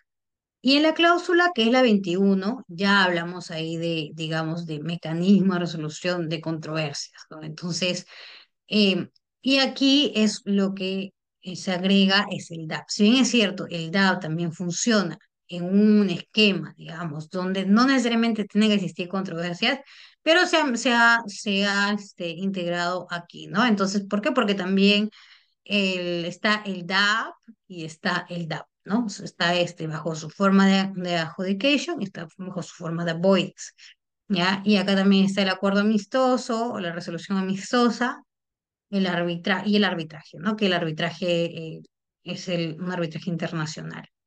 ¿Ya? Entonces, eso así es porque esa es la historia de por qué la cláusula 20 también se ha separado. Ya, ahora, miren, como les digo, el libro que es más antiguo es el libro rojo, es el más antiguo. El que ahora es el que, digamos, que tiene un poco menos de años que el libro rojo es el libro amarillo, ¿no? Que se introdujo en 1963. En 1987 sale la tercera edición del libro amarillo y en 1999 aparece la primera edición de la Rainbow Suite, ¿no? Junto con el libro rojo. Ya, como les había comentado, el libro amarillo tiene su antecesor en el libro naranja. El libro naranja el que regulaba era un proyecto de diseño y construcción. ¿Ya? Entonces, el libro amarillo, pues tiene su antecedente el libro naranja. Las, la primera edición de la Rainbow Suisse sale en 1999, igual, la misma historia del libro rojo. 2017 sale su segunda edición y sus reimpresiones salen en el 2022. Ahora, ¿cuáles son las características así generales del libro amarillo, ¿no? Mientras ya vamos entrando así a cada clase, vamos a ir viendo las características específicas, pero estas son las generales para que ustedes puedan entender, o sea, cuáles son las, digamos, las diferencias más marcadas que hay, ¿no? Entonces, primero vamos porque el libro amarillo tiene regula otro tipo de Project Delivery System que es el Design and Build, ¿ya? Y está pensado para proyectos que son proyectos EPCs, ¿ya? En donde el contratista diseña, ¿ya? Y construye su propio proyecto. Pero el contratista diseña no toda la ingeniería. El contratista diseña eh, con base a una ingeniería que le es dado por el cliente. Usualmente, este tipo de ingenierías son ingenierías básicas. ¿Ya? Es decir, que sí se tiene, o sea, un poco de un nivel de ingeniería, ¿ya? Pero no la completa, ¿no? No la de detalle, sino una ingeniería básica, ¿no? Entonces, ¿Para qué está pensado? ¿Para qué tipo de proyectos? Son para plantas eléctricas y o mecánicas. Y también para edificación y obras civiles diseñados por el contratista. ¿Ya? Entonces, aquí, en este caso, las edificaciones que se van a ejecutar, ¿no? Bajo este libro amarillo son edificaciones que tienen un poco más de complejidad, ¿ya? Que las del libro rojo. Es decir, que en muchos de los casos, estas edificaciones sí tienen como una, digamos, una puesta en marcha, ¿ya? No, no como tal, pero sí traen como una puesta en marcha. ¿Por qué? Porque son edificaciones con un poco más de nivel, ¿no? Entonces, se hace bajo el libro amarillo, ¿no? Que requiere justamente que exista un especialista, un contratista especialista que diseñe ese tipo de proyectos, ¿no? Entonces, pero bajo una ingeniería que está dado ¿por quién? Por el cliente. Pero una ingeniería, que va a ser una ingeniería básica en muchos de los casos, puede ser conceptual también, pero tiene que ser una ingeniería desarrollada, un poco desarrollada, ¿ya? No de la de detalle totalmente, pero sí un poco desarrollada. ¿Por qué? Porque en esa ingeniería que le da el cliente al contratista para que el contratista haga su propia ingeniería, que va a estar los requisitos del cliente.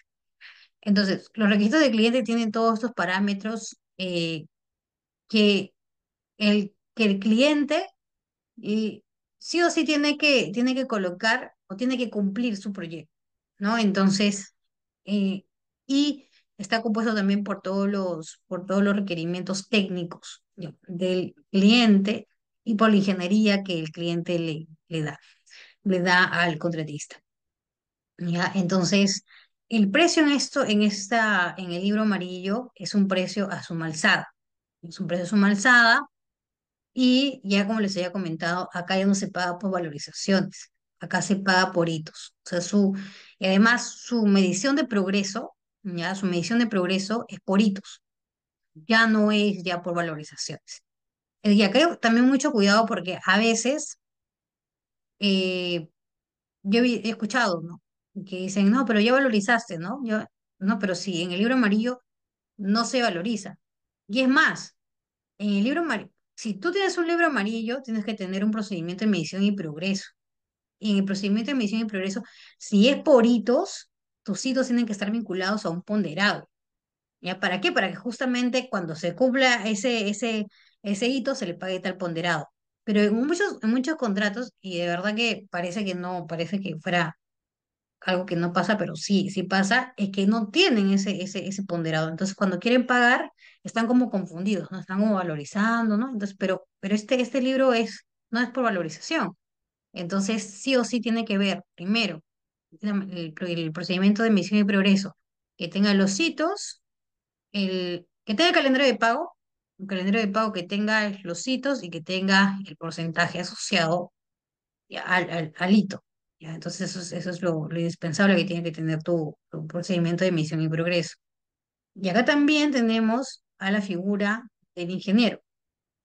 Pero acá también un dato importante es que mientras vamos nosotros pasando del libro rojo al libro plata, sí, encontramos el ingeniero en el libro rojo y también encontramos en el libro amarillo, pero el nivel de intervención del ingeniero va a disminuir del libro rojo al libro amarillo.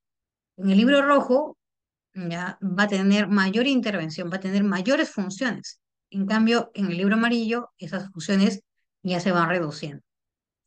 Y en el libro plata, el nivel de intervención es mínimo, ¿ya? Entonces, pero a ver, no hay que confundir el término mínimo con nulo, porque sí o sí tiene que haber una intervención por parte del cliente a través de su representante, pero esa intervención va a ser mínima porque justamente estamos contratando a un contratista que es un contratista experto, que tiene toda experiencia, que tiene todo el backup, ¿ya? Y que lo que necesitamos es que dejarlo trabajar. ¿Ya? Entonces, ya vamos a ver que en el libro Plata funciona por otro tipo de proyectos y bajo otro tipo de enfoques. Si nosotros somos clientes que queremos tener una intervención con nuestro contratista, ¿ya? Quizás no tan exagerada, ¿ya? Pero por ejemplo, si somos entidades públicas, lo que usualmente pasa en las entidades públicas es que las entidades públicas como clientes tienden a tener mucha injerencia en el contratista. Entonces, por ejemplo, ¿no? Querer contratar mediante un libro amarillo no se va a poder. ¿Por qué? Porque la injerencia en el libro amarillo es mínima. Entonces, si yo quiero tener mucha injerencia como cliente público, voy a tener que hacerlo a través de un libro rojo, porque si no, realmente estoy yendo en contra de la naturaleza de ese tipo de libros. Por eso le digo que hay que saber cómo, cuáles son las premisas de ese tipo de libros, de ese tipo de contratos para poder escoger el que queremos, ¿no? Y si quizás no se molda tampoco a lo que queremos, pues escoger otro tipo de contratos. ¿Ya? Entonces, pero esa es la filosofía de ese tipo de contratos.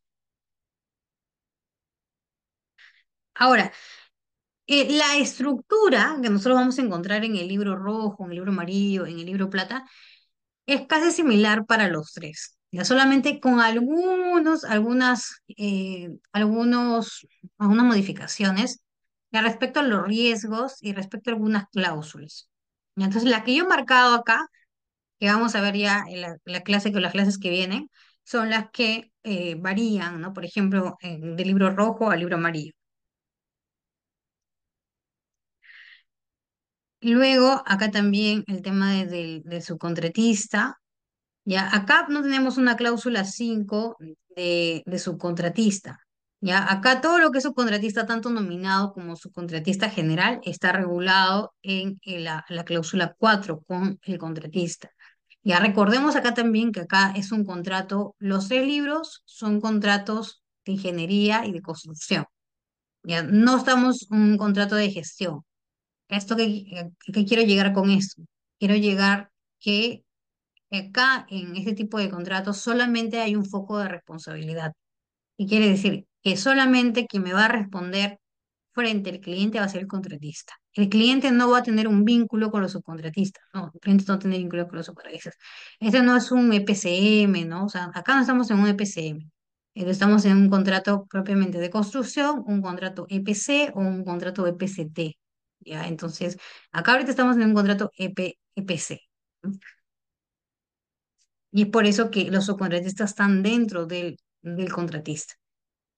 Y acá comparación del libro rojo, en su cláusula 5 que veíamos todo lo que era subcontratación o subcontratistas nominados, ya no encontramos los subcontratistas nominados, sino encontramos a la cláusula de diseño.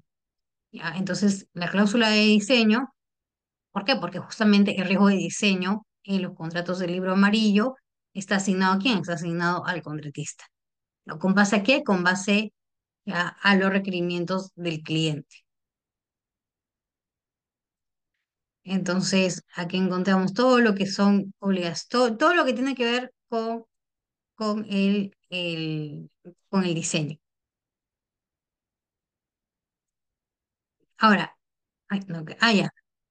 Ahora, otro es la cláusula de responsabilidad por defectos, ¿no? Que también acá es un poco más amplia, ¿ya? Y también adicionalmente es que acá ya nos encontramos ante un EPC, ¿ya? Entonces, em, como le decía, ¿no?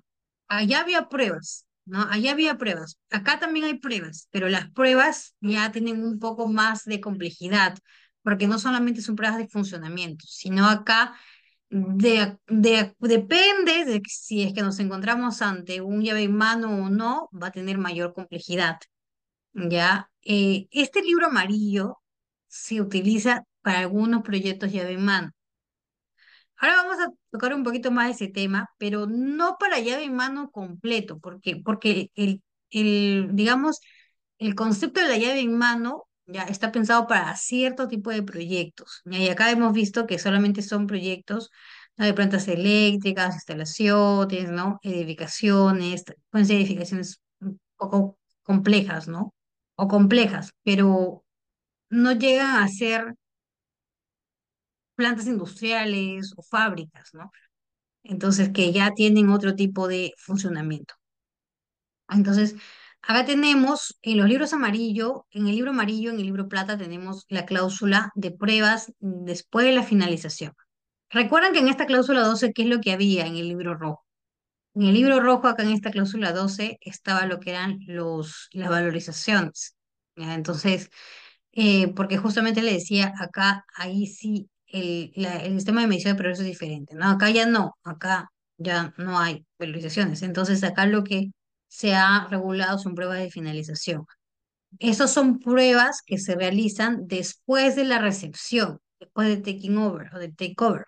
Entonces se realiza después de eso. ¿Y para qué? Porque como acá ya estamos a obras más complejas, entonces lo que se quiere es que luego de que se realicen o de que se realice todo este periodo de notificación de efectos, periodo de defectos, es que se realice otra vez una prueba integral del proyecto, ¿no? Porque sabemos que puede ser que yo repare algunas partes de los trabajos, pero eso no me garantiza que el proyecto va a funcionar. O sea, porque realmente mover una pieza, algo, ¿no? Que está concatenado con otras partes del proyecto puede afectar a mi proyecto. Ya, entonces es por eso que justamente se regula ya para este tipo de contratos otra prueba después de la finalización. Usualmente va a depender también de lo que quiere el cliente, ¿no? Porque hay contratos en los que esta cláusula se omite, ¿ya? Y es que las propias condiciones particulares te dicen, te señalan expresamente, es que va a depender de lo que el cliente va a querer, ¿no? Y también de la complejidad del proyecto, ¿no? Entonces, si tenemos a proyectos muy complejos que sabemos que funcionan integralmente, pero tienen una manera de funcionar que no es como todos los proyectos funcionan integralmente, ¿no? Pero hay proyectos que sí o sí tienen un funcionamiento pues más integrado, ¿no? Entonces, en ese tipo de proyectos sí es necesario que después del periodo de defectos, se vuelve a hacer otra vez estas pruebas de finalización. Y ahora, el libro plata, ¿no? El libro plata ya es para condiciones llave en mano, ¿no? Para contratación llave en mano. Entonces, cuando hablamos del libro plata, tenemos que ahí nos tiene que venir una otra palabrita, ¿no? En el libro amarillo estamos ante un EPC, ¿no? Entonces, en el libro plata estamos ante un EPC T. ¿Y el T qué es, no? El T es el turkey, ¿no? Entonces, ¿qué es el turkey, no? El turkey es el llave en mano, ¿ya? Entonces, sí, eh, sí, el libro amarillo también se utiliza cuando, por ejemplo, justo me preguntaron eso, recuerdo la clase en el webinar, si es que había visto que se utilizó una mixtura de libros, y sí, hay algunos proyectos que se utilizan mixtura de libro, por ejemplo, ¿no? Para movimiento de tierra utilizo el libro rojo, para obra principal utilizo el libro amarillo, ¿no? O puedo utilizar el libro rojo con el libro plata, ya, entonces va a depender, ¿no? Entonces hay proyectos que hay, como dice su compañero, ¿no? Que depende de que otro proyecto del mismo cliente también termine, pero que está justamente que está relacionado, ¿no? Que hay varios contratistas que están trabajando pues en un mismo proyecto, ¿no? Que se han dividido por paquetes, ¿ya? Y que el mismo proyecto o diferentes paquetes lo tienen diferentes contratistas. Ahora, como les comentaba, ¿no? Una de de lo que sí o sí se nos tiene que venir a la cabeza cuando pensamos en el libro plata es la T, ¿no? Que es del Turkey. Entonces, el libro plata es el libro, digamos, uno de los más recientes de la Rainbow Suite, ¿ya? Entonces, el libro plata tiene data de 1999 y tiene solamente la segunda publicación, desde la segunda edición, que es de 2017, ¿ya? Las reimpresiones que son del 2022. Ahora, ¿qué sucede con el libro plata, no? El libro plata son para proyectos específicos, que justamente el libro plata sí está pensado para proyectos en donde sí o sí se tiene que utilizar la llave en mano, ¿ya? Entonces, está pensado para qué? Para proyectos industriales, ¿ya? O para fábricas. Entonces, ¿Y cuál es la diferencia, ¿no? En estos casos de los otros proyectos, ¿no? Porque me pueden decir, no, pero yo también tengo un hospital, que un hospital como que nivel, no sé, 4 nivel 3 que es complejísimo, y que tiene equipamiento, ¿no? Y que tiene que tener comisionamiento, que tiene que tener puesta en marcha. Está bien, sí, pero ¿qué es lo que les diferencia a este tipo de proyectos que sí o sí tienen que llevar la llave en mano? Que son justamente las plantas industriales, los proyectos. Esto es como que la diferencia es digamos, la conjunción de la, el proyecto, la complejidad, la tecnología, ¿ya? Porque para estas plantas industriales, para la fábrica, ¿viene con qué? Viene que el que diseña tiene que dar la tecnología también.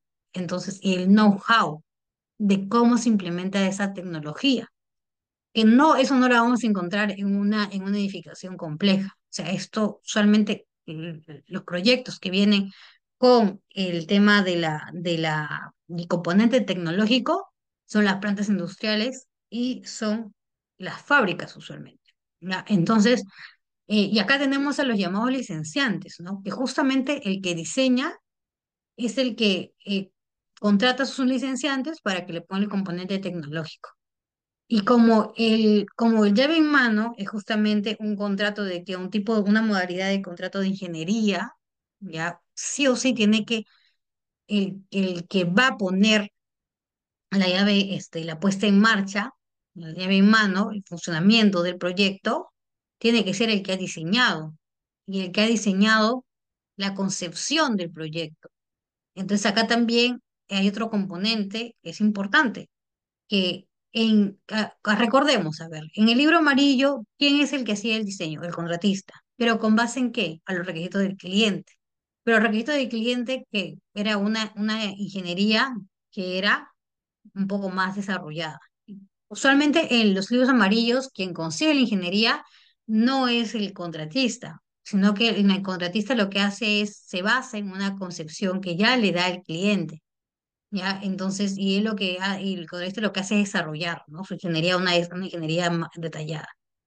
Pero en estos casos, ¿ya? En el libro Plata, quien también, digamos, le da la base de diseño es el cliente, ¿ya? Pero solamente le da un diseño conceptual. Y lo que hace el contratista hace ya un diseño básico y un diseño detallado. Y el contratista, y este diseño que es, digamos, el conceptual, es un diseño referencial. ¿Qué quiere decir? Quiere decir que el contratista puede hacer las modificaciones que él crea pertinente. ¿Por qué? Porque él es el que es el experto, porque él es el que va a poner el componente tecnológico, porque él es el que va a poner el know-how para que justamente se pueda llevar la puesta en marcha. Entonces ya tiene mayor responsabilidad que justamente en el libro Plata. ¿Por qué? Porque está pensado para ese tipo de proyectos, ¿no? Otro tipo de proyectos diferentes a las edificaciones, ¿ya? Entonces, es por eso que todo tiene su razón de ser, ¿no? Em, y por tanto, quien va a asumir la totalidad de los riesgos, la totalidad no, la mayor parte de los riesgos, ¿quién va a ser? Va a ser el contratista.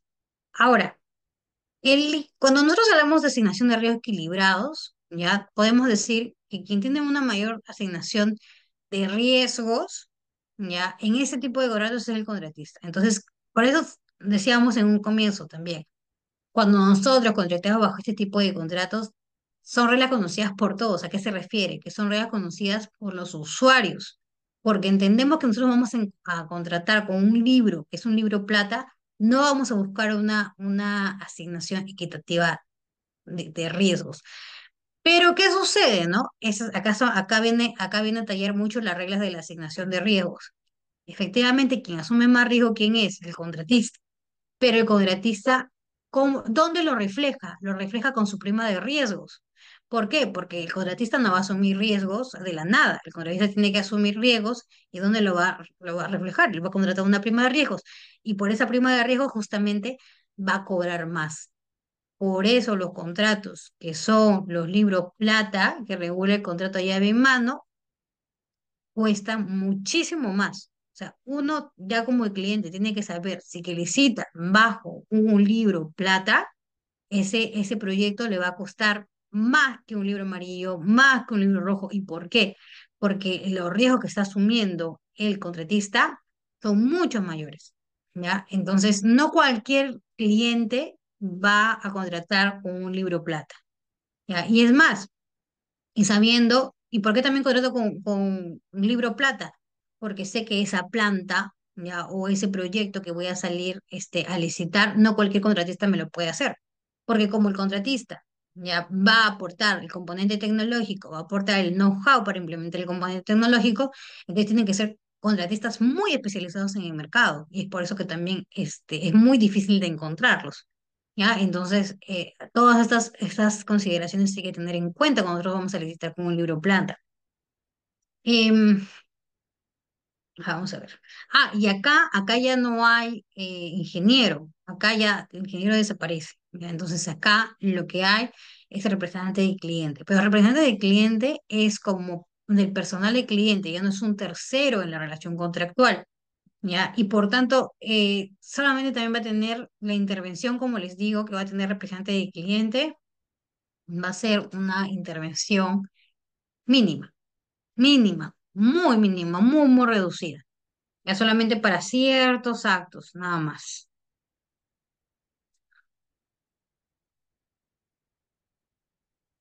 A ver, vamos a ver.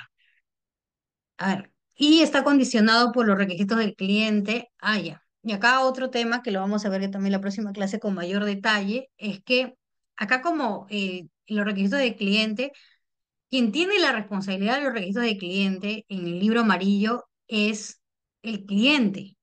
¿Ya? El riesgo de diseño es diferente en el libro amarillo. ¿Por qué? Porque si bien es cierto, el diseño lo va a hacer, el diseño de detalle lo hace el contratista, el riesgo, digamos, por los errores, omisiones, deficiencias de los requisitos del cliente, del diseño que le da el cliente, el contratista, para que él desarrolle su ingeniería de detalle, lo va a asumir el cliente. Pero en cambio acá no. Recordemos que acá lo que le da es una ingeniería muy conceptual y esa ingeniería es referencial. Entonces, cualquier error, omisión, defecto que encuentre en esa ingeniería que le entrega el cliente al contratista no va a ser su responsabilidad, más aún cuando esa ingeniería es referencial. Ahora, eso tiene una excepción, ¿no? Entonces, cuando solamente se va a transgredir los parámetros prescriptivos del cliente. Y eso lo vamos a ver en la clase de diseño. ¿Ya? El contrato es un contrato de PC, ya con el target que hemos visto, el PCT, es también un suma alzada, ¿ya? Es también por hitos, ¿ya? Y lo mismo, el tema del pago es casi lo mismo para el amarillo que el plata. Y ya sabemos que acá no hay representante del cliente. ¿Ya? Entonces acá, digamos, tiene algo, algo como muy, acá, claro, el cliente también, en el caso de la organización del cliente, por el ingeniero, por representar del cliente, las obligaciones que vamos a ver que se han también cambiado un poco, el tema del diseño que es totalmente diferente al amarillo que lo vamos a ver en la clase de diseño, las pruebas tras la finalización que son un poco más complejas, ¿ya? Y todo lo que es la recepción. Miren, la próxima clase, ya después de todo lo que hemos hablado, vamos a entrar un poquito más en detalle ya de las diferencias por cada libro y ya vamos a ver, después de todo esto, vamos a ver qué libro tendríamos que escoger, ¿no? Después de haber hecho todo este análisis. ¿Ya? Entonces, por hoy día me voy a quedar aquí porque ya son las 10 de la noche y vamos a continuar la próxima clase.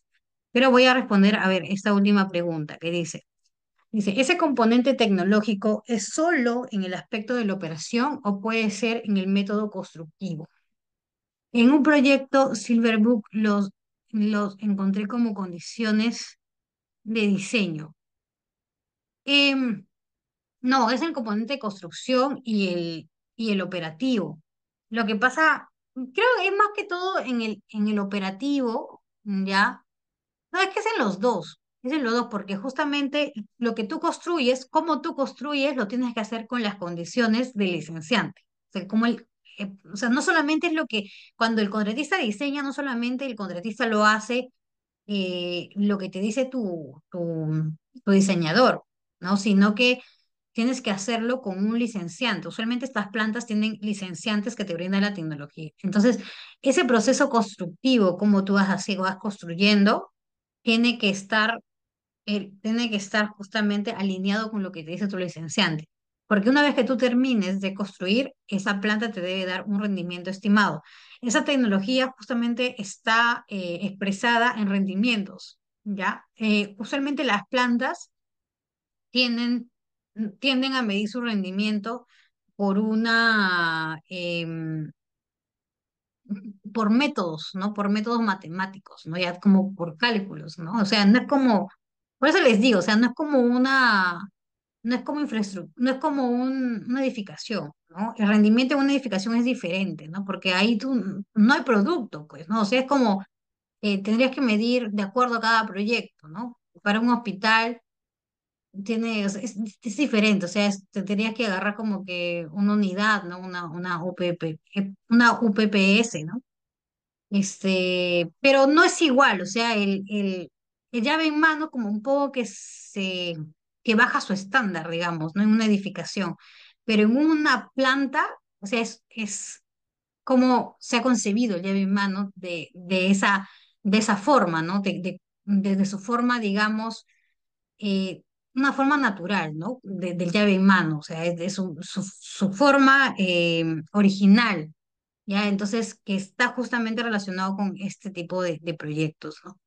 ¿Ya? Entonces, sí, o sea, es como que lo que yo he visto, ¿no? Los proyectos justamente de plantas, es que el licenciante trabaja de la mano con con el diseñador, que finalmente va a ser el que construye, ¿no? Entonces, todo tiene que estar alineado. ¿Y finalmente para qué? Para que cuando llegues a poner la planta, la puesta en marcha, es que todo te dé justamente ese rendimiento. Pero para que te dé el rendimiento que se va a reflejar ya cuando lo pones en puesto en marcha, tiene que haber estado alineado durante todas las etapas anteriores. Condiciones de diseño. No, tiene que ser, no, si es condiciones de diseño solamente es el amarillo. Si es para contratación llave en mano, tiene que ser. Si diseño solamente es amarillo. Bueno, y nos quedamos aquí, ¿no? Ya la próxima semana vemos este cuadrito, ¿no? Y vemos, hacemos todo el tema de cómo se escoge y ya pasamos a lo que es el diseño. O no sé si tendrán más preguntas.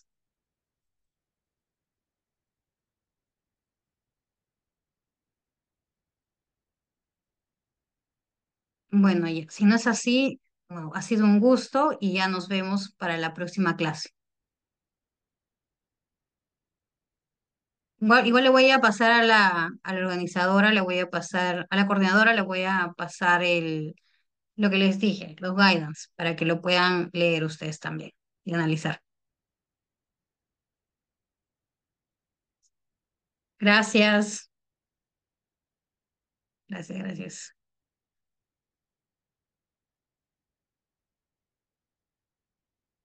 Buenas noches.